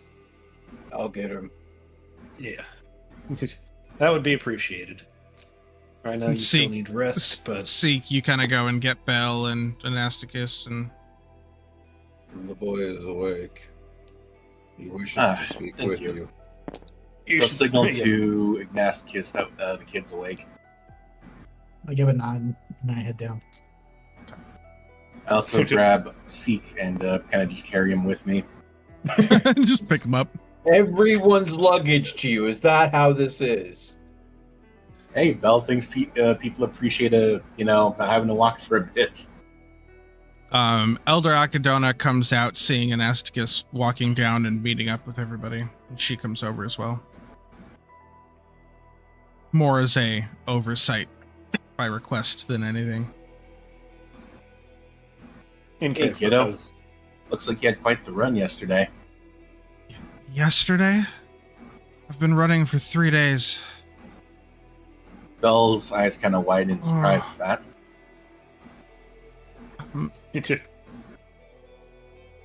The Crimson Caravan sent me to come get you. They're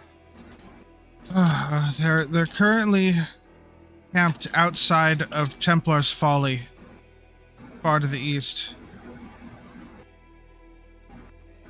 Time to look at the old map real quick. Yeah. That's just east of the Aether Underkeep, if I remember correctly. Yes. So you would know that the Aether Underkeep is a 3-day journey through the woods to get to it. And Templar's Folly is another 2 days after that.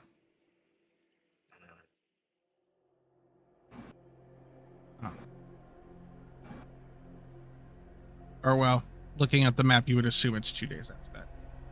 Unless anyone wants to give me a knowledge roll or something about Templar's Folly, I'm not sure. It's unlikely that Seva would have much knowledge of that. Considering that, 1, I'm Loreborn, 2, it's a very public location, and it literally was a 2-day walk from where I lived, I guess. Fair enough. I was gonna say the same thing with me, but Yeah. Okay, the two Loreborn. You would both know. Or actually, give me.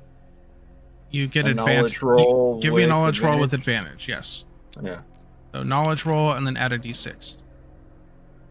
21 with fear. 21 with fear. Okay.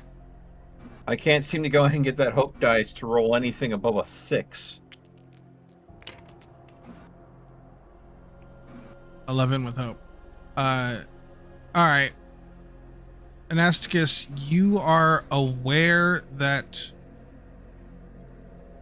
Templar's Folly is a fort near where you went to school. That's about the limits of what you know. Seek, you know that Templar's Folly, from what you've read, used to be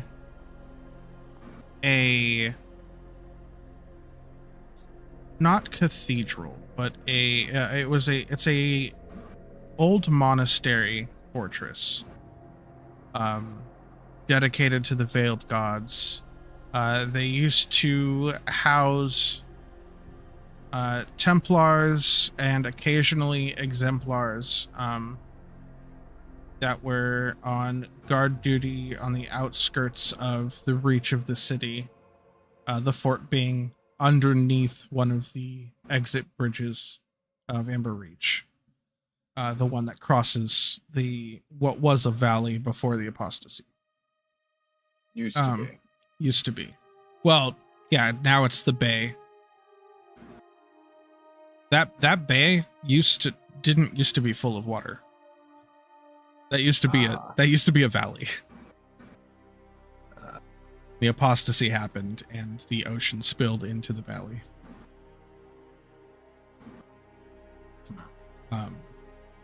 As a fun foreshadowing of things that might be under that water. Yeah. Entire towns potentially.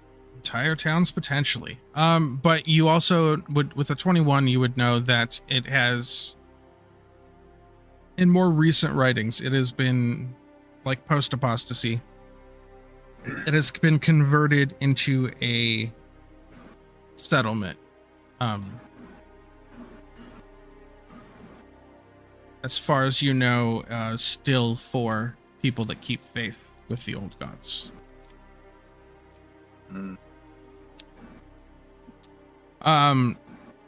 The caravan is camped outside of Templar's Folly. They were helping some of them recover after a storm that had knocked some trees over and broke some walls, and they were almost finished rebuilding the walls.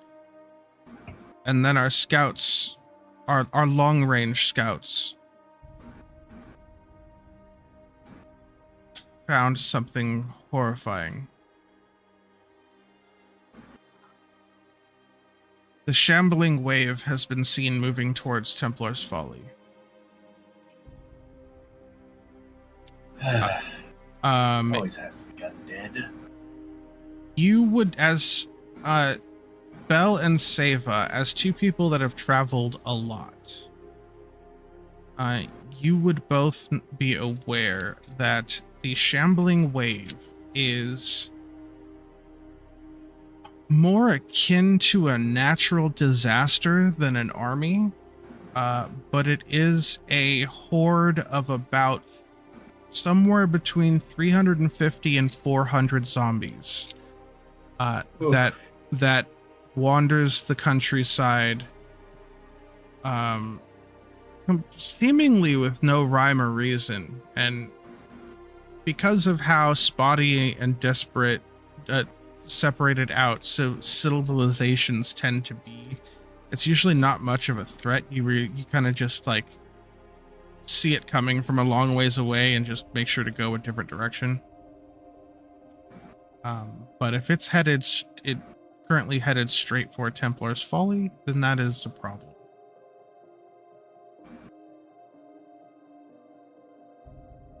Oh boy, we got a 3-day hike to get there.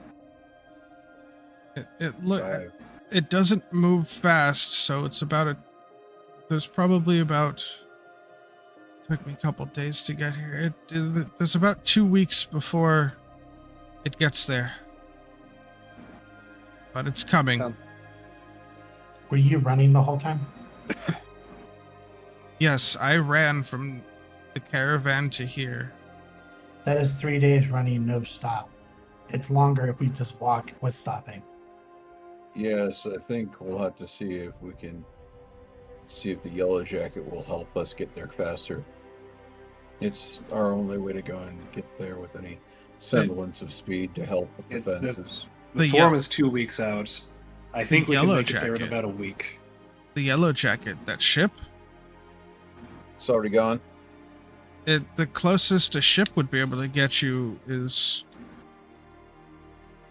like just south of the Aether Keep, because the Wailing Cliffs rise up past that.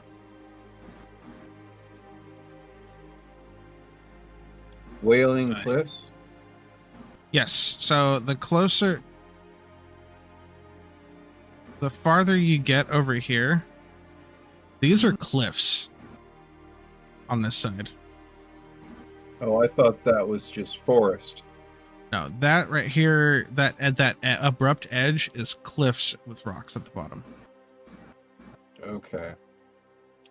So we're here. You're here. Okay, so if we were to go out from the docks and take the yellow jacket, we could probably get to the Aether Underkeep and then continue the 2 days walk on foot. If So I remember, at there- most, You could, it you would take. You could, but keep in mind that would also be cutting into the work that they're doing for Okros right now. All right. Fair enough. Okaros is a settlement that needs assistance. We don't want to rob Peter to pay Paul. Well, if worse comes to worse and we're forced to retreat, Okros might be our only line of defense. It's best not to Better. interrupt current efforts to reinforce and build. And if anything, I have communication with the Yellow Jacket if we do somewhat need him. An escape. Odds are we should take the week's travel.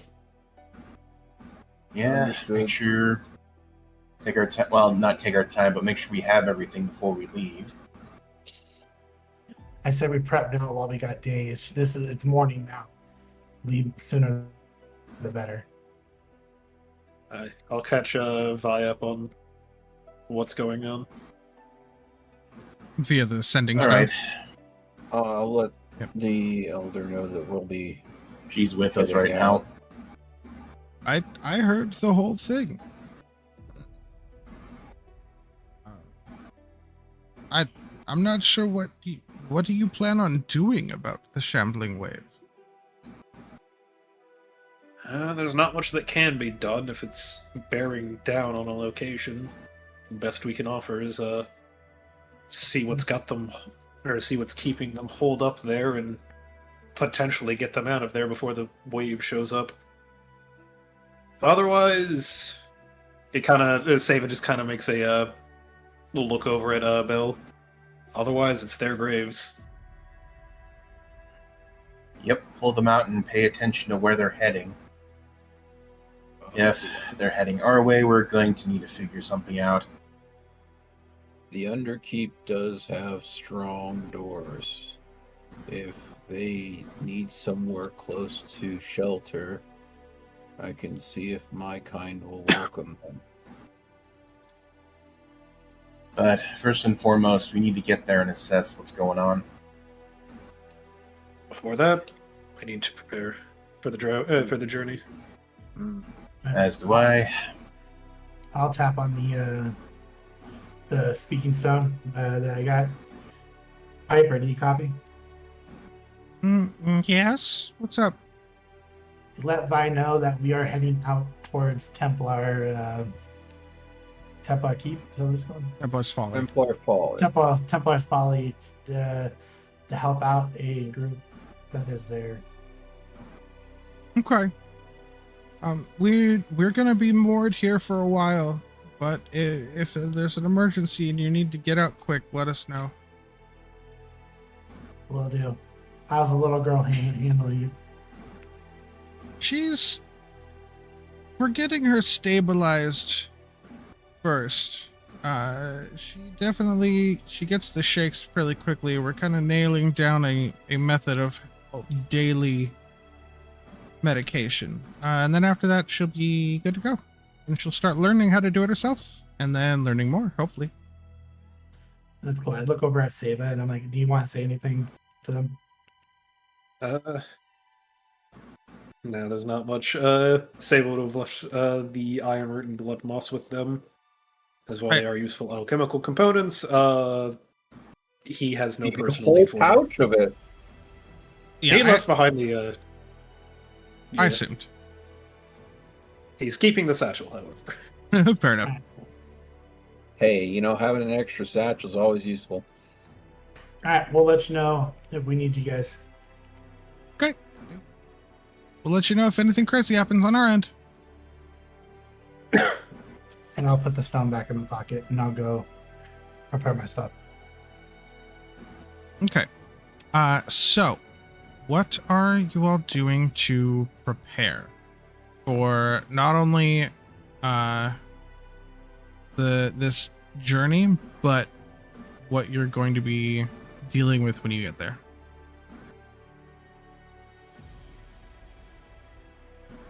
So I'm kind of excited because I'm going to be close to my home. Mm-hmm. Not exactly there, but I'll be close to my home. But I am gonna kind of like sit there and like meditate a little bit. I already packed up all my stuff, my weapons or whatever, my bow, my staff. But kind of like mentally preparing myself for what's ahead, and kind of like maybe do some research on this horde of zombie thing that we're dealing with. If there's any like research on it. Sure. You kind of spend some time talking to people from Okros that have traveled and been around. And you know, some of the members of the Yellow Jacket that are in town helping out. And go ahead, give me a knowledge roll.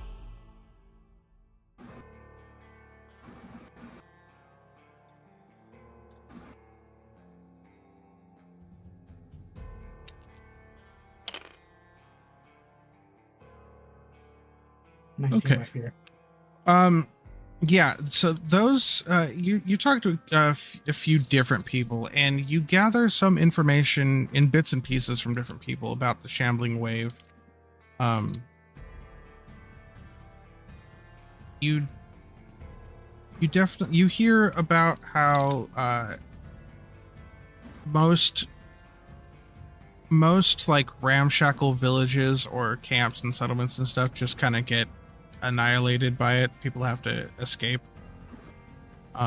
You do know someone else told you that they heard about a settlement that was able to divert the shambling wave like a river. Another group at one point was able to lead the wave into a cave system to which the wave got stuck in for almost a year at one point before it ended up coming out of a different cave somewhere else and returning. So you hear lots of different stories, but all of them are pretty much have this a very similar. It's like it might be the undead, but this is a natural disaster, and it self-replenishes because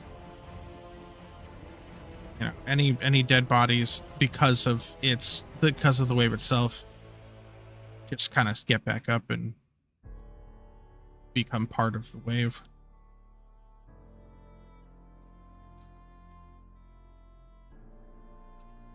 Okay.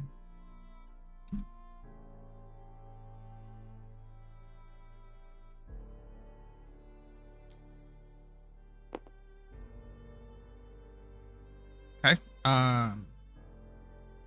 Anybody else doing anything? Are we spending the whole day trying to gather resources? Is anybody gathering? Seems like Bell would be doing that. I say Seba is going to be restocking on his medical supplies, Okay. making sure that he has plenty of things for bandaging, and if he needs to, go foraging for things that he can use for herbal remedies. Okay, yeah. With your experiences, you do that no problem.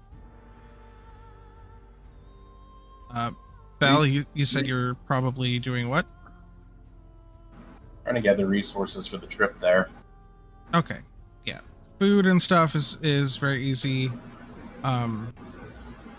You have experience with weathering storms and whatnot, and so it occurs to you to possibly bring some, maybe some big package of nails or things that could be used to board things up in case they are trying to hold up in a single spot as opposed to evacuate.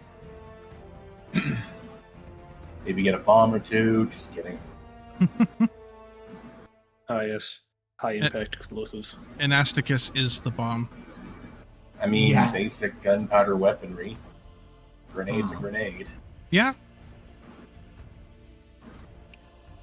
Won't really do much killing damage, but the fact that it would shred them might slow them down a bit. For maybe a second or two. I said not really. It's like possibly if yeah. it wasn't a couple hundred. Might come in handy, though, for, say, if their platform they're walking on is unsteady. Okay.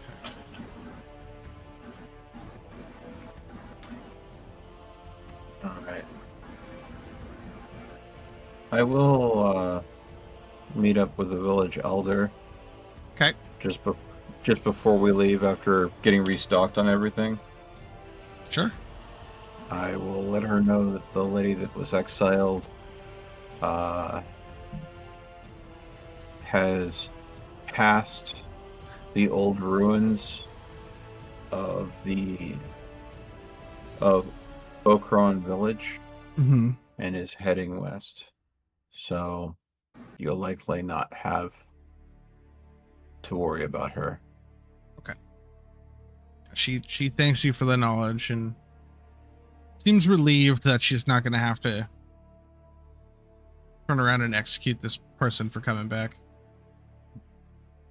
Yeah, it's very likely that they are heading west as far as they can. Okay.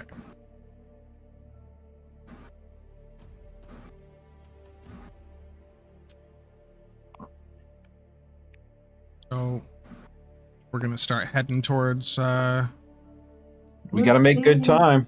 Yep. Yep. You're gonna head straight there, you're not gonna detour into Underkeep or anything? This feels more time sensitive. Maybe do some sightseeing while we're on our way there. Okay. As much as I'd like to stop by the Underkeith and compare the rubbing to the runes that I know that are in there. We could do that on our way back. Yeah, I don't back we can.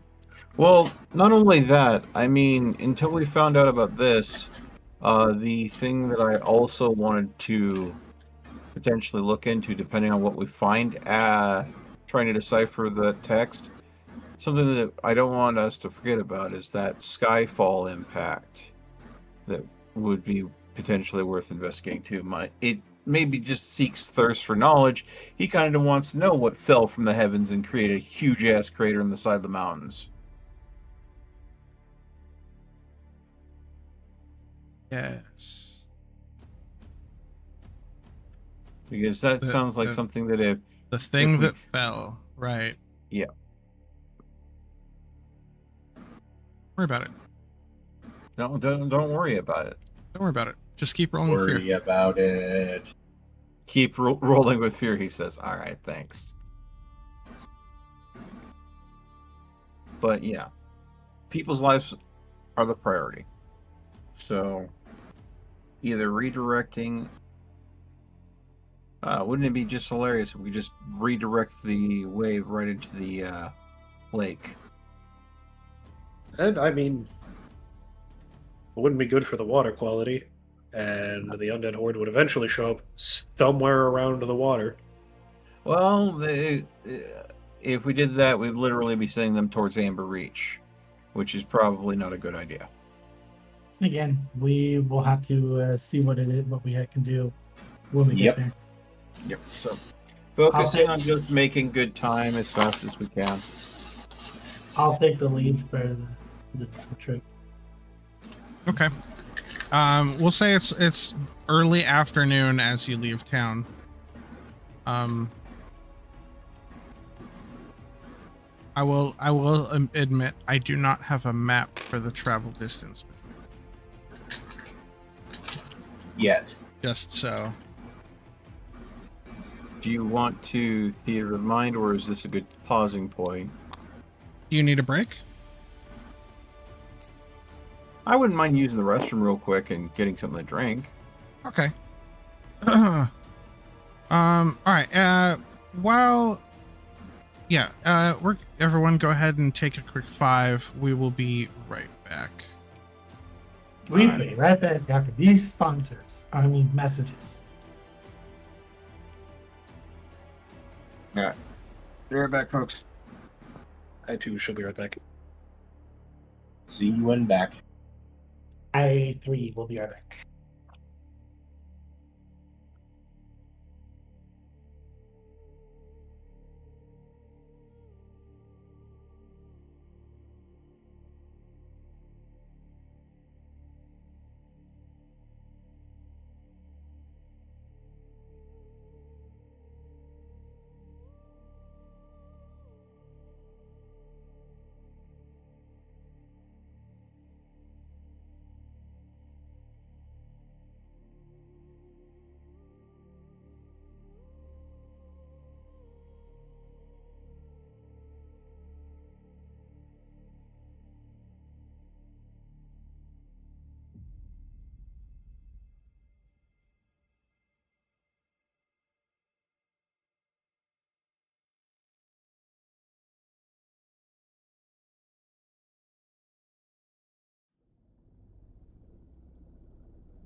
I'm back.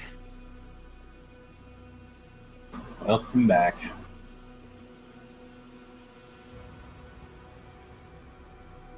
So excited for tomorrow. What's going on tomorrow? We're good. Yeah, tomorrow. Let me see the new Spider-Man. Aha.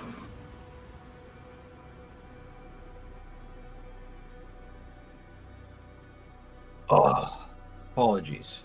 I'm back. There is none. There Welcome is back. none what?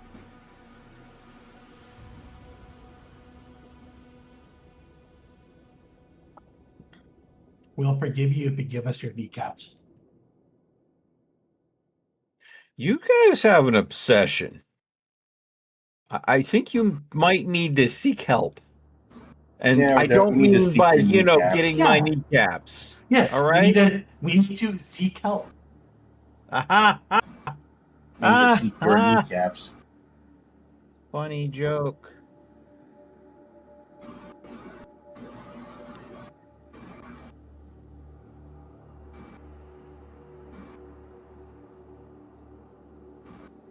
That was loud. Wonder if you guys heard that. Nope. Didn't hear anything. That was a thunder crack. Goodness. Well, let's just hope you don't lose power, yeah? Yep. It's monsooning where I live. Luckily, the storms died down over here. It's one hell of a can crack. Drinking a yerba madre. Mm. The Enlightenment one.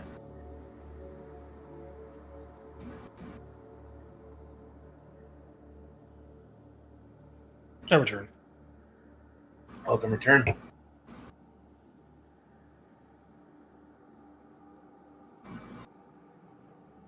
I think we are waiting for our storyteller.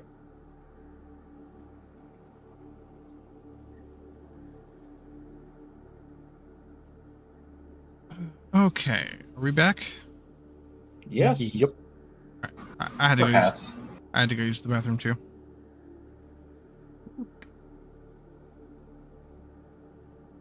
Okay. The immediate area around town is obviously fairly well traveled. So you can travel for the rest of the evening with little to no effort, and it gets to night. Are we continuing through the night, or are we making camp? It's not a wise thing to travel tonight. If we want to save as much time as possible, we can try. No. I'm of the camp that it's too dangerous. Understood. Well, As much as we need to get there quickly, it probably wouldn't hurt us to bunker down for the night. Yeah, let's camp for the night. Set up and settle in for a long rest.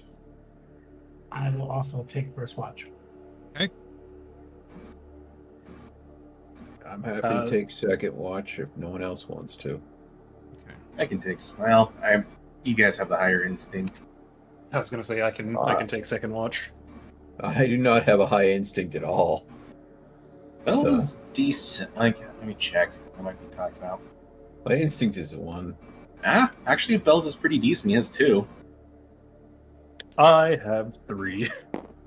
Yeah, in between Yep, the yeah. Masochist and Yeah, they got us covered. yeah. I'm sorry, it's just I spend all the time looking in tomes. I've become nearsighted a little bit. I can definitely keep watching, just I don't think watch has to do with anything of ability though. If we roll a d12, 20 or d12, and then we see if we switch with his. Nothing to do with your instinct. Yep. Oh, yeah, true. I just, perceive as an instinct roll. It wouldn't be too terribly fair if people with higher instinct got more beneficial things from keeping watch specifically. Oh, Also- and I was gonna say it also allows, more players to interact with the system as opposed to just the people with higher instinct. fair enough. Is it a d12 we roll or a d20? I don't remember. It's D. 20.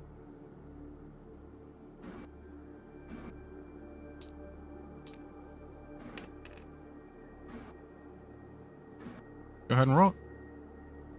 The d20? 12. No.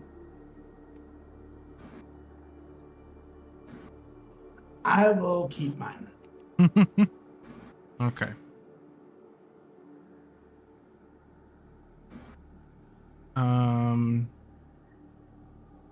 Yeah, through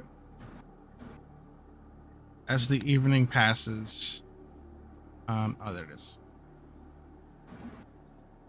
As the first half of the evening passes, Not only is it rather quiet, but you're sitting there keeping watch, trying to listen out for things.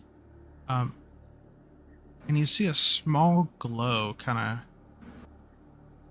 fluttered its way in. And as it's fluttering in, you see a lunar moth that's glowing a light pale blue kind of flutter and do kind of like a loop around you before fluttering off in the distance. Everyone gain a hope. Pretty sure you're all already maxed on hope at this point. Oh, that maxed me out. Okay. Right. I forget, how long do Slayer die last when put on the Per session. charge? Okay, I'll put 1 on that then. Okay.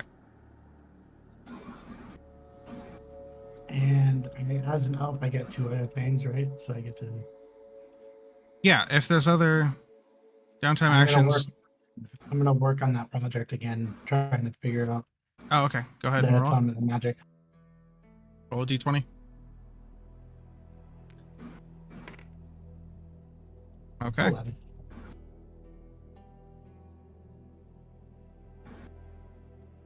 Let's see what. 23%. 23? Yeah. Okay. Anybody else before we do the last During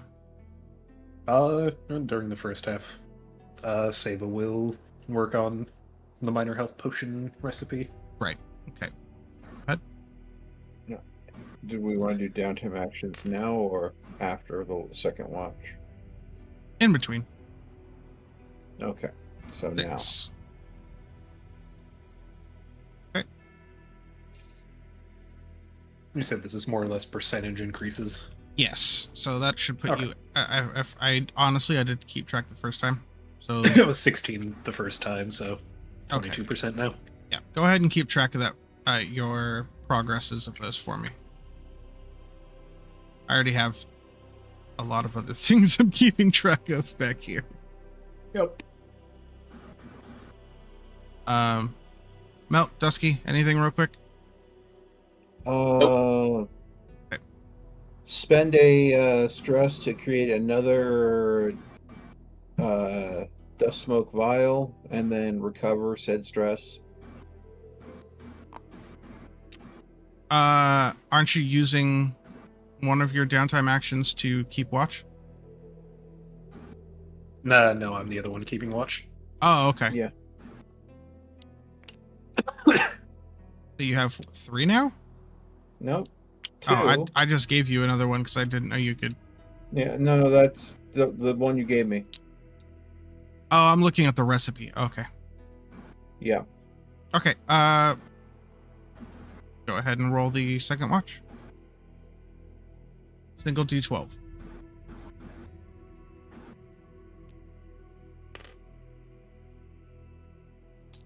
Got a 7. Do you want to keep your 7, or do you want to take whatever number I roll?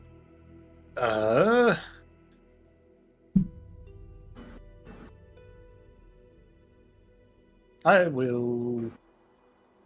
keep the 7. Okay. As the rest of the evening progresses, rather quietly for the most part,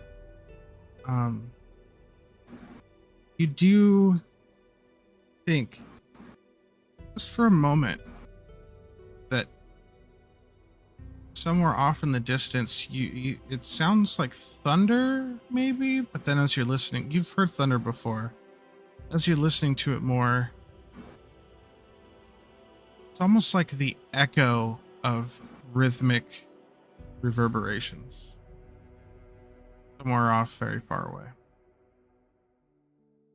If I didn't have 12 fear, I would gain a fear.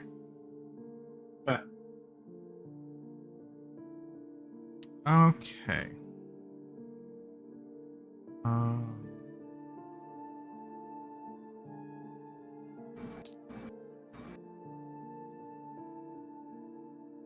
Alright, it is now morning. Are we taking our time or are we hurrying?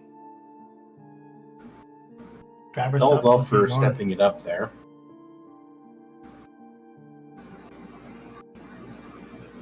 So we're gonna hurry. Yeah, we're gonna make some time. Try to make some time.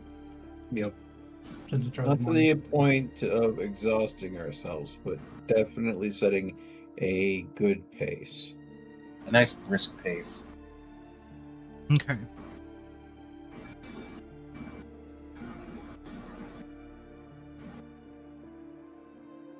You. What is here?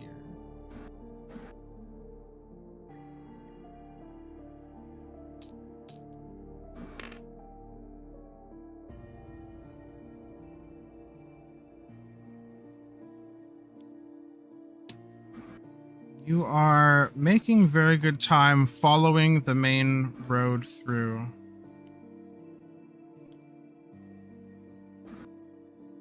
You make it through most of the day. But getting towards evening, you come across a split in the road. They both directions head further east. Just one's a little more north and one's a little more south.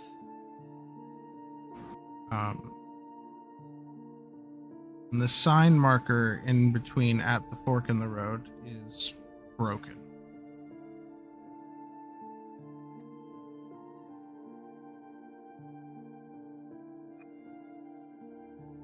You also notice near it, there's a old hand cart, kind of knocked over and in the bushes, near, just leaning against the bushes, near where this sign was. And the hand cart's broken, but when you go to look inside, it's missing a wheel. And it does have some children's blankets in it.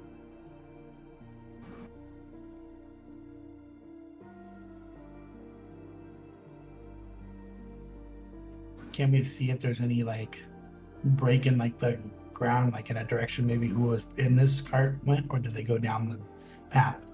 Any signs of the owner? There are no signs of anything.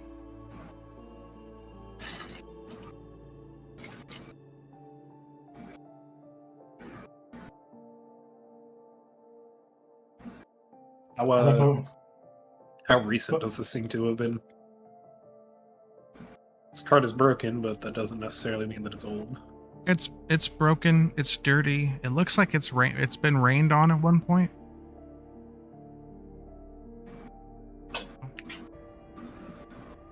Maybe a week, maybe a month. It's really hard to tell.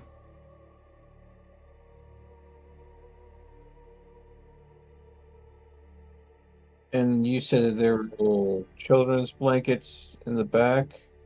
Are we talking like, a bunch of blankets that a merchant would be hauling, or blankets that was being used to keep a small loved one warm? The small loved one warm situation.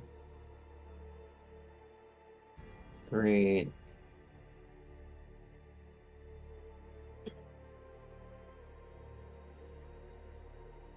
Well, there's no telling how old this is. Yeah, unfortunately, we need to get going. And we have no time to really do a search and rescue. We don't know how old this is. We got two paths here. Do we want to go the one more north or the one more south?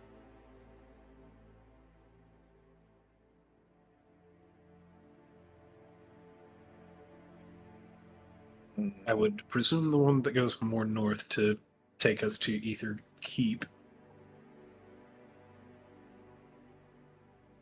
Why would we need to go ahead and do that? The Templar's folly is not at the keep. That would divert us farther. I'm more pointing out that that's just what I think. The one to the north would send us that direction. Oh, okay. Does the path to the south seem to hug the coastline closer? It does. At least from what you can tell here. Well, I mean, The one north will probably keep closer to the Aether Keep, and the closer we are to the Aether Keep, the more likely that things that are normally scared away by civilization would be scared away. If we stay close to the water, we'll probably have a quicker journey to where we're going, but there are things that exist in the water that if we're too close will try to pull us in, and there's It's not a good time. the fact that all sorts of wildlife are often drawn to water to drink. So there's a couple risks if we stay closer to the coast. So we take the path that may lead to the Ether Keep. It'll be safer, but we may add an extra couple days to our time to get there. Take the southern path. It'll be faster, but we run the risk of running into who knows what. Yes. We go through the Aether Keep, we'll be able to go down in through the Underkeep of it. And should be an exit, if I'm not mistaken, at the Underkeep, isn't there? They've been talking about the Underkeep this whole time. Yeah. They keep saying Aether Keep, but they meant the Underkeep. Yeah, the Underkeep. So But Underkeep, but not Aether Keep itself. No, the Aether, that would be Aether a Keep much, itself is that would be a much longer trip. I would say. That's what I was like. Yeah, no, so Aether Underkeep, go that way. And be able to make it that way and stay away. But we do remember that these are the actual cliffs along the shoreline too. We're not exactly going to be near the shore. The cliffs for the cliffs start over here. And where are we right now? Right here. Yeah. I suggest we go towards the Aether Underkeep. That's my opinion. Yeah, I know it takes a little bit longer, but we're going to get there within, it seems like at least a time before the swarm hits him, so. Give us less time to prepare and see what's going on, but we'd be safer at the very least.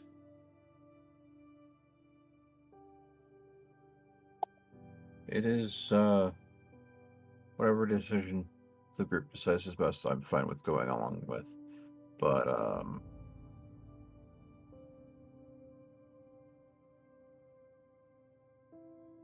assuming at this point that unless we have some sort of time to create a game plan, we're most likely looking at an evacuation, and we'll need time to move that many people. So I do think that the more time that we have, the better. I am of the mind that we should take the southern path. So I'm up for either. I was just making the suggestion. If we want to go southern path, we can do southern path. Do we know the population of the Templar? Templar's Folly? You do not. Bell would know how many members of the Crimson Caravan? Was it? Yep. Yeah, Bell would Yeah. know the approximate number. Probably. Hey, Bell, how many members are in the caravan? Do you know? It's generally a core of 20 warriors and about 40 support. Medics, carpenters, that kind of thing. So that's 60 people already that we got to move, not counting those of the area. So yeah, let's go to the southern keep. Southern way. okay. Just hope the fishes stay in the lake. And then that's not counting any if they've rescued anyone since then. So it could have snowballed into something like a bigger number. Yeah, that's my concerns. Okay. All right, I'll take lead and we'll go down the southern path. All right. Go ahead and roll me an instinct check. Instinct or knowledge to... Tell me what it is you're doing to help lead the group faster. I mean, I'm in the area kind of where I grew up, not fully, but like I have explored these areas more back in the day, so I kind of have an idea. Okay. And then of course, like if anything, if I had to set things on, I saw my big giant friend behind me, but I kind of like know the area, I guess you could say. Right. Okay. Yeah, go ahead and make me an instinct or knowledge.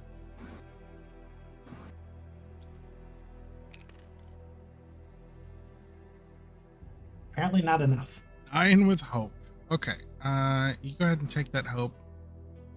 You start leading the way. I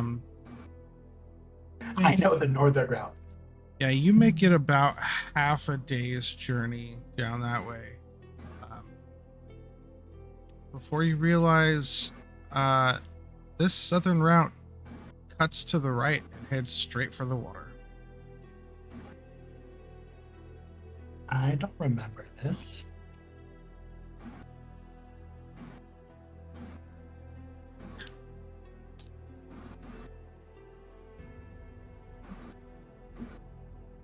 You can either try to. Why is my mouse being so finicky? You can either try to cut through the woods, straight through the woods back to the northern route, or go back to the fork in the road and take the northern route. Or you can go to the beach and tell everyone to screw themselves. Yeah, let's just go ahead and have a margarita on the beach and wait for the undead to come to us after they've decimated a town and gotten even more members. That sounds like a bad idea. My mouse wheel's getting finicky. It's a waste of time to backtrack. Do we want to cut to the woods, try to get to the northern route? Could be more dangerous, and we don't know what to expect from, or what's going to be underfoot there. Granted, the paths aren't typically much safer, but at least we know that we have somewhat sturdy footing. Agreed.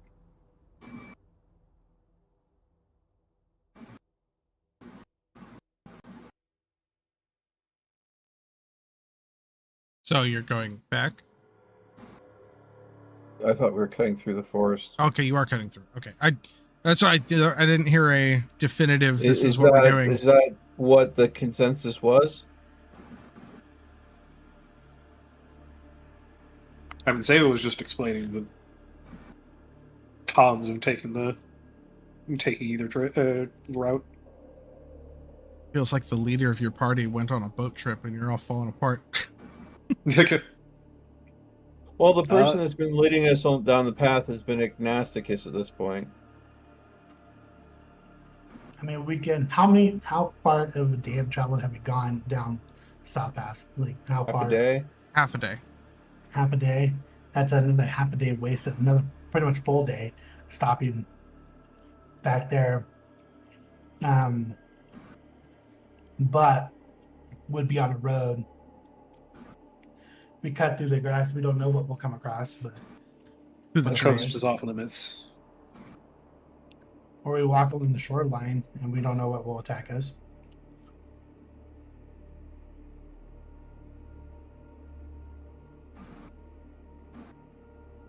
As good of a swimmer as I am not a fan of the wildlife that tends to occupy the waters. Yep. Same. Granted, I'd be much better off than you all would be. Technically, I don't need to breathe, so... How I can breathe and function underwater as normally as I do above it. Alright, well, what's the decision, guys? It'll be a little bit slower going, but... My vote's we cut through the forest. I agree with that.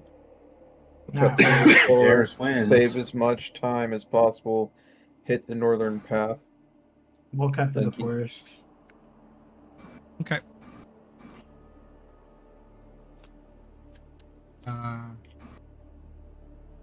Go ahead and roll me a. Just give me a straight hope and fear, like 2d12 roll.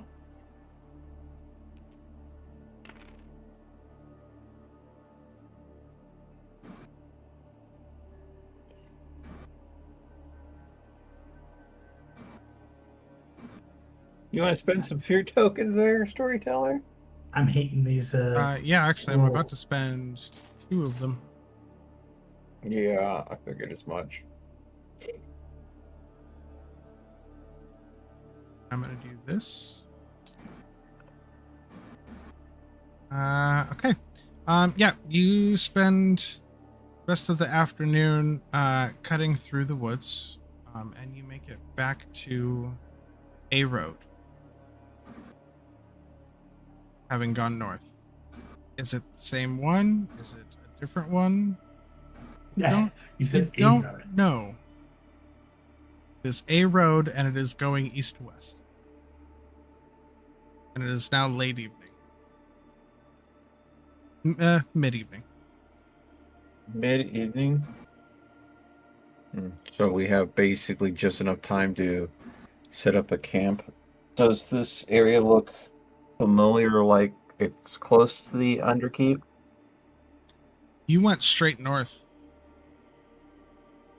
You were here, you spent half a day going into about here, and then you cut straight north. So it's, as far as you can tell, it's the same woods that you've been in. Okay. Nothing out of the unusual then. No, not right now. Alright.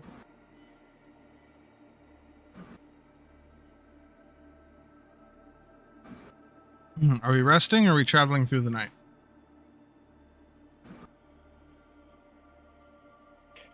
Again, the night's never safe to travel, but I'll leave it up to the group. Definitely don't want to test things since we're already doing a risky thing going through the forest. Yep. No Who point in knows what- compounding it. Yeah. Let's just keep on causing things that put us at risk over and over and over again until something happens. No, we can camp for the night. Okay. Yep. As we camp down, I will offer. Might need to buy a new mouse. Yeah, your mouse is really. Is there anybody that? Yeah, my mouse wheel's being weird. Sorry. Is there anybody that does not have a Desmoth vial yet? I do not. All right, as we make camp, I'll pass one off to you.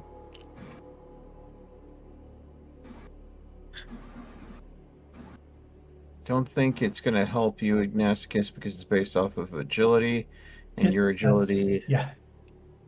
Your agility and my agility are terrible. So.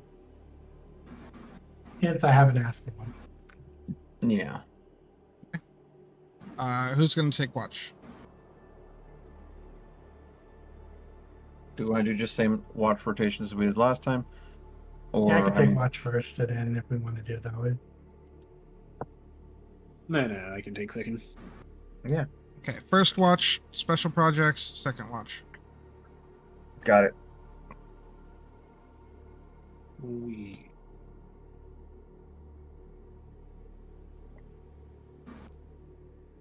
Your number or my number? Yeah, and that 11 was just for the special project. Sorry. Yeah, I meant for... Bingo. Your number. My number. Okay. Yeah. First part of the night goes by without a hitch. You all gain a hope. Cool. You got an 11 for your special project. Yep. 12 for yours. You're keeping track, right? Yeah, it's right here underneath where it says 23% there. I'm gonna Okay, cool. Just making sure. Okay, second watch. I'd like to go ahead and do my downtime activities. Okay. I'm going to spend some time with work on a project. I'm going to examine the crack in the amberglass lens. See if I can figure out if there's any way that crack can be repaired, potentially reinforcing this lesser artifact, or lesser relic, so it could maybe have more function to it or be more durable. Oh, okay. So Can I spending assist time with that?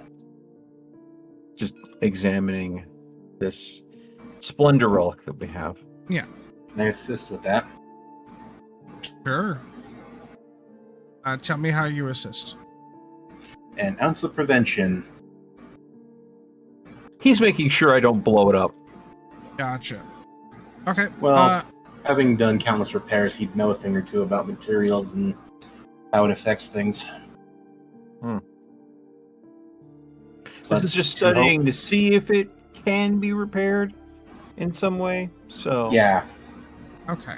Go ahead and roll me a instinct or knowledge roll. is that me or Bell that's rolling that? You're the one doing it. Bell gets to roll a d6 to add to your roll.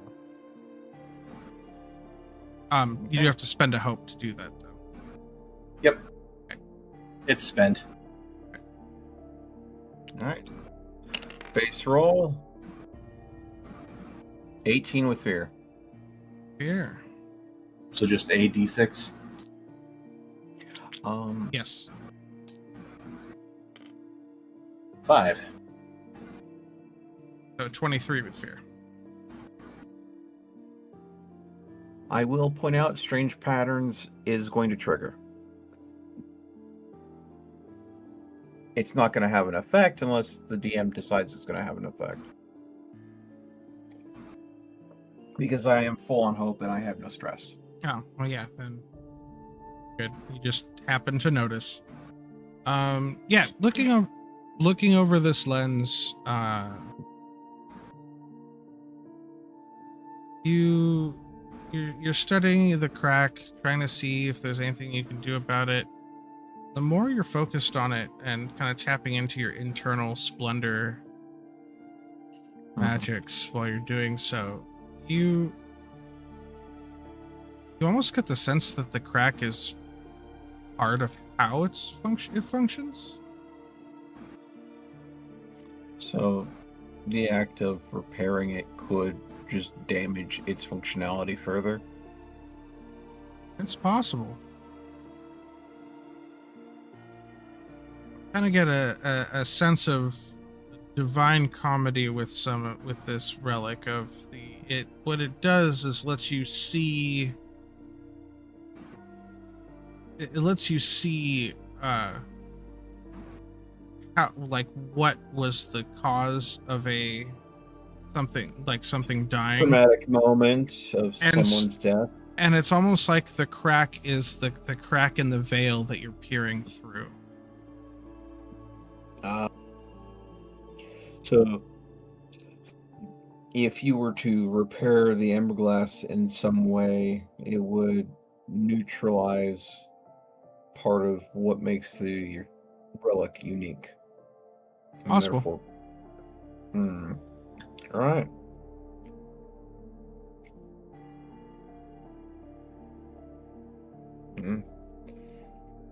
Well then, for my second downtime activity, don't know what else I can do. I'm good. Okay. I will just spend the extra time trying to meditate. Okay. Go ahead and roll that d12 for me.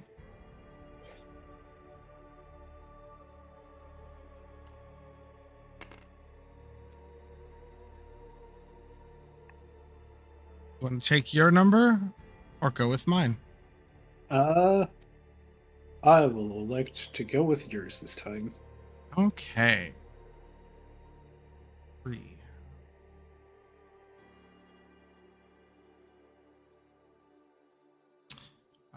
As you're keeping watch, you notice off in the trees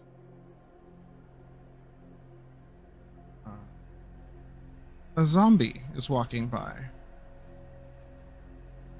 Then as you're watching it, you realize another one is right behind it. and a third. And as you're watching, you watch as a single file line of 7 zombies pays you no mind, but just marches directly east, almost as if called. Why do I hear Thriller in the distance? Hmm. And I gain. Technically, I gain 2, but I'm already at 12.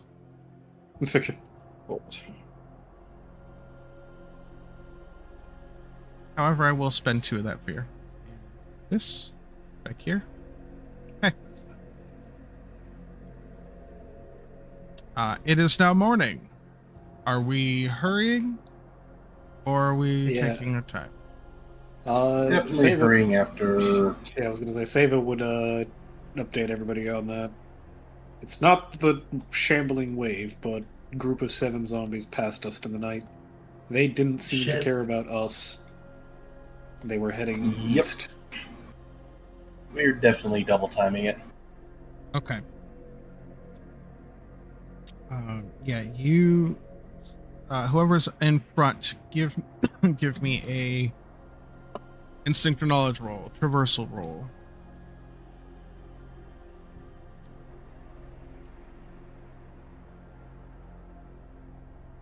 12 with fear. I love how it counted that as a 3, but to me that is like the hope die is on a corner. Oh, is it canted? Yeah. I'd say that's canted. Go ahead and try again. So I could have easily been perceived as a 5.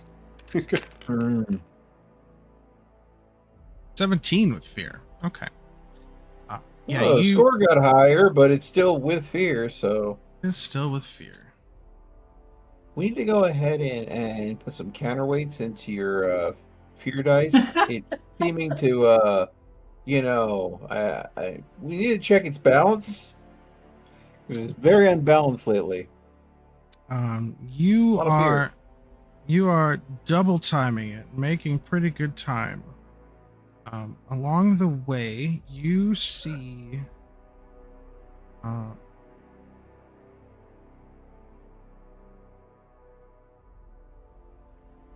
a small shrine on the side of the road. Maybe only like 3 feet tall. It looks like there's like a hand carved effigy in it, but it's local. It's poorly done. It's hard to like see what god it may be supposed to be representing.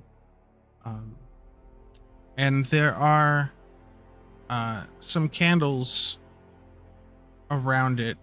The wax looks it's been snuffed out, but the wax looks fresh. This candle may have been burning no less than 2 hours ago.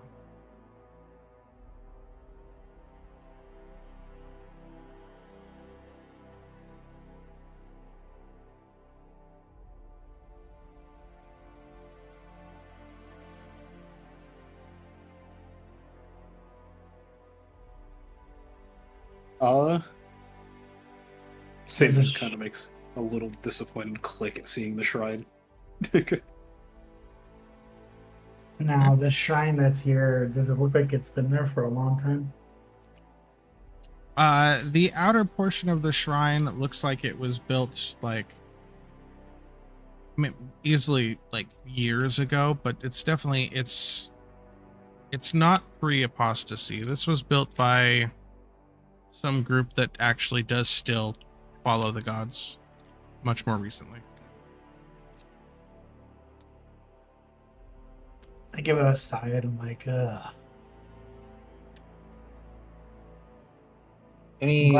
Vi's not here. Any particular sense coming off of that structure? Nope. Yeah, you tap into your splendor to look at it and a little deeper, but it seems to just be a some sort of local road shrine.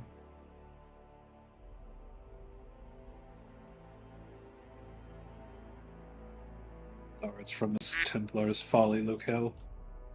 Or from someone essentially. from there. So we must be getting close at the very least. Yeah, let's not be mind the shrine. Let's get going. Try to keep going. Yeah, you continue on throughout the day.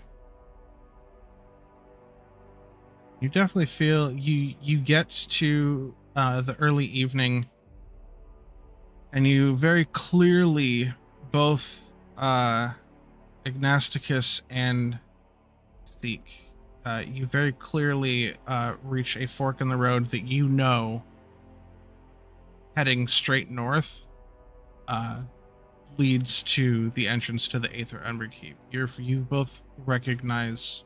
You're not familiar with coming at it from this direction because you left going the other way. But now that you're at this fork in the road, this intersection, if you will, you suddenly realize where you are.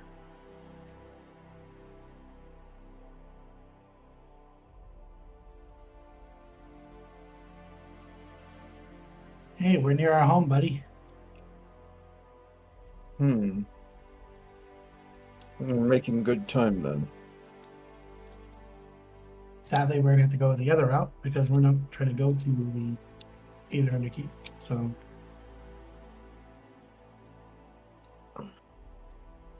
Is there any signs of distress on the exterior of the Underkeep? It's hard to tell from this distance. I mean, it's the it would be. It'd probably be another. Yeah, it'd probably be an hour and a half of travel to actually get up to it. But it is a very large stone wall with a wooden door at the bottom of it. Yeah, old wood. Very thick, very old wood with rusted iron bands across it. But you're a bit far away to be able to tell anything with detail. Well, by all means, we better keep moving then. Okay. we continue south or the other way. East. Yes. Okay. Eastward. Yeah, you travel for another couple hours and it hits nighttime. So, are we making camp again, or are we continuing to double time?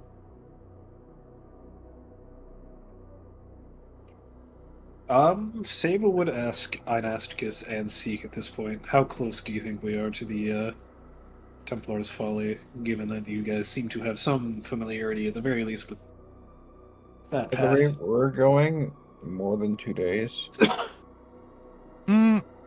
At the very hurried pace you're going, you think you could get there, even camping tonight, you could get there by not the next night, but the early evening of the following night. Just under 2 full days. Just under 2 full days, okay. I'll pass that along. And that's with resting. That's with resting and moving at a quick pace. You're not sprinting, but you're moving. You could probably get there tomorrow if you decide to not rest and start sprinting.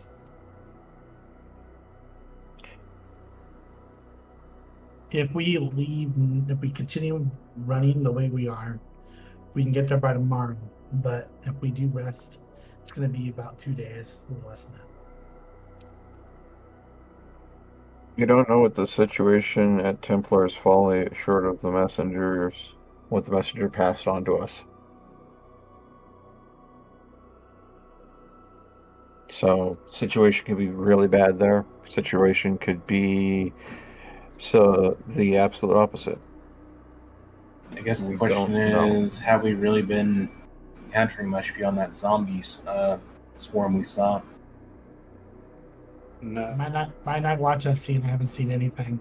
Zombies was the first thing that was seen and that Save saw. I heard some odd rumblings in the night, but I didn't think it was much to be concerned about. Not in the moment, anyways. They were unsettling, but they sounded far away. I mean, we've faced, it's not you, Save, unfortunately, but we faced the chasm. It's really crazy people. We can make a run for it. I faced off with an Umbra-touched beast before. I wasn't alone, mind, but I have. Yeah. All right. How's I hate everyone this. feeling? I hate to say this, but I'm finding myself yawning more and more. IRL. Mm-hmm. I tried to go ahead and get some coffee in me to try to wake myself up, but I'm feeling myself nod off. We are Been almost. having the same. We are almost Almost. at. We are almost at where I planned on ending. Okay. So, if you guys want to double time it, if you guys want to just go ahead and rest and then do a steady march, either or, I'm fine with. Let's just pick something and go because I don't want to fall asleep at my desk. Seva is at this point like, I think it may be in our best interest to, at this point, pick up the pace. Agreed. We're already seeing some of the zombies walking around. God knows what they're dealing with. Yeah. God knows what they're dealing with. Groups agreed. We're gonna take off and keep going. Okay. I'm gonna go ahead and spend another fear. Doing sneaky. Why do GM I get things the in background. feeling that every sphere he's spending is like, oh, you're taking extra time? Well, there's going to be more zombies. The horde is just growing with how long we're taking. So you Enjoy decide the flesh to homunculus. you decide to not rest and continue on through the night. Mhm. Go ahead and give me, whoever's up front, give me another traversal roll. I will use my prestidigitation magic to create a non-fire based light source. So we don't have to worry about smoke attracting attention. Okay. 14 with help. 14 with hope. Go ahead and take that hope. Yeah, you guys book it through the evening. Mhm. And sun comes up and you continue to book it. As you're going, you do start to notice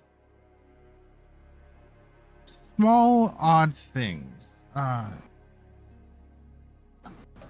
You notice a large area cut across the road from one side of the forest to another, with lots of broken branches, and then when it's on the road part, it's just lots of footprints trampled over each other. But with nothing in sight, just a large group of something passed through here at some point in time. I don't like the look of that. And as you continue on,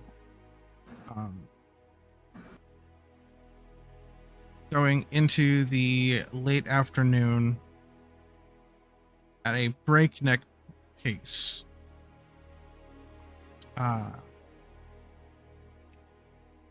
see something moving in a tree.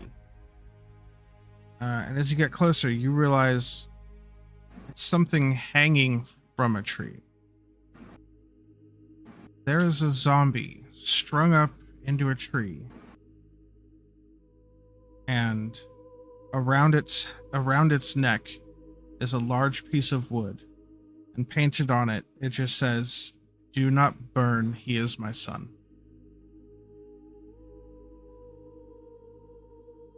Oh, Well, that's not ominous.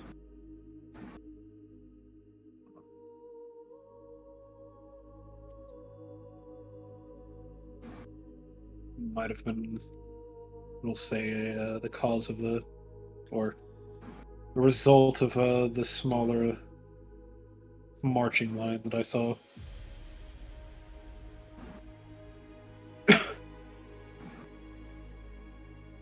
Do you just continue, or? I'm gonna continue. I won't burn. I mean, I'll respect the wishes of the sun. How far are we from any? No, she does not like the fact that we're leaving that at our back as we continue on, but you figure we just need to keep on moving. Okay. Hopefully that doesn't cause more problems down the road. We'll remain cognizant of it. Fair. You all will, however, having ran nonstop for a entire day without rest the night before, all of you mark a stress. Fair enough. And as you continue running into the late evening, finally crest a hill. And you see maybe a mile and a half before you downhill, inside the tree line. You see a large monastery fortress. It's got very large stone walls with parapets. It looks to have a very well built up set of iron doors up at the front that are currently open. There's smoke coming from some large chimney set up within this borderline cathedral. It looks like if someone of the cloth built a building for war. It is halfway. So it's a war but chapel. Pretty much, yes. Citadel. Gothic war citadel. Yes, it's definitely not the hugest building you've seen by any means. Amber Reach is just on the other side of the bay.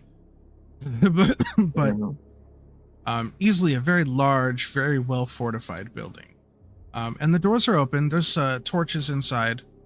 And camped outside of this bell, you recognize many of the caravans and tents that are set up by the Crimson Caravan, leading you to believe that ahead of you, within maybe a 20-30 minute more of travel, is Templar's Folly.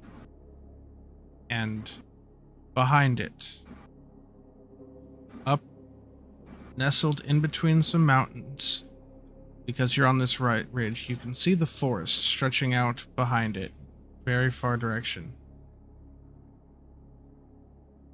See a large chunk of the trees shifting against the wind. Headed that way.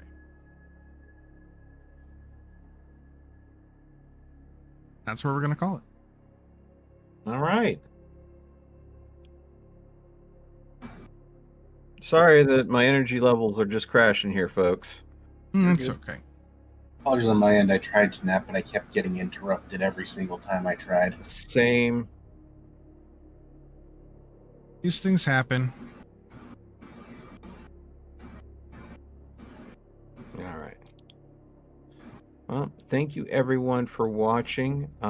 If you're wanting to go ahead and catch more of us playing Daggerheart, it is Wednesday nights starting at 9:30 p.m. Pacific Standard. Adjust for your local time zone as needed. If you're looking to go ahead and watch me specifically, I have a regular Saturday campaign, either Vampire the Masquerade, Out to Pasture, or Dungeons and Dragons The Hive, that you can catch me then. And then every other Tuesday, there is the Avarios campaign that I'm a part of. You want to go ahead and tell all the wonderful folks what you do, Haunted? Yes, I GM this campaign every Wednesday, Thursday and Friday this week. I finally get to begin playing Resident Evil 9 Requiem. after a Ooh. long journey through all of the numbered Resident Evil games, starting and their DLCs. Nice. This Saturday Scare Squad will be playing a tornado game. I forgot what it's called right now. Funnel Runners. We will be playing Funnel Runners on Saturday Scare Squad.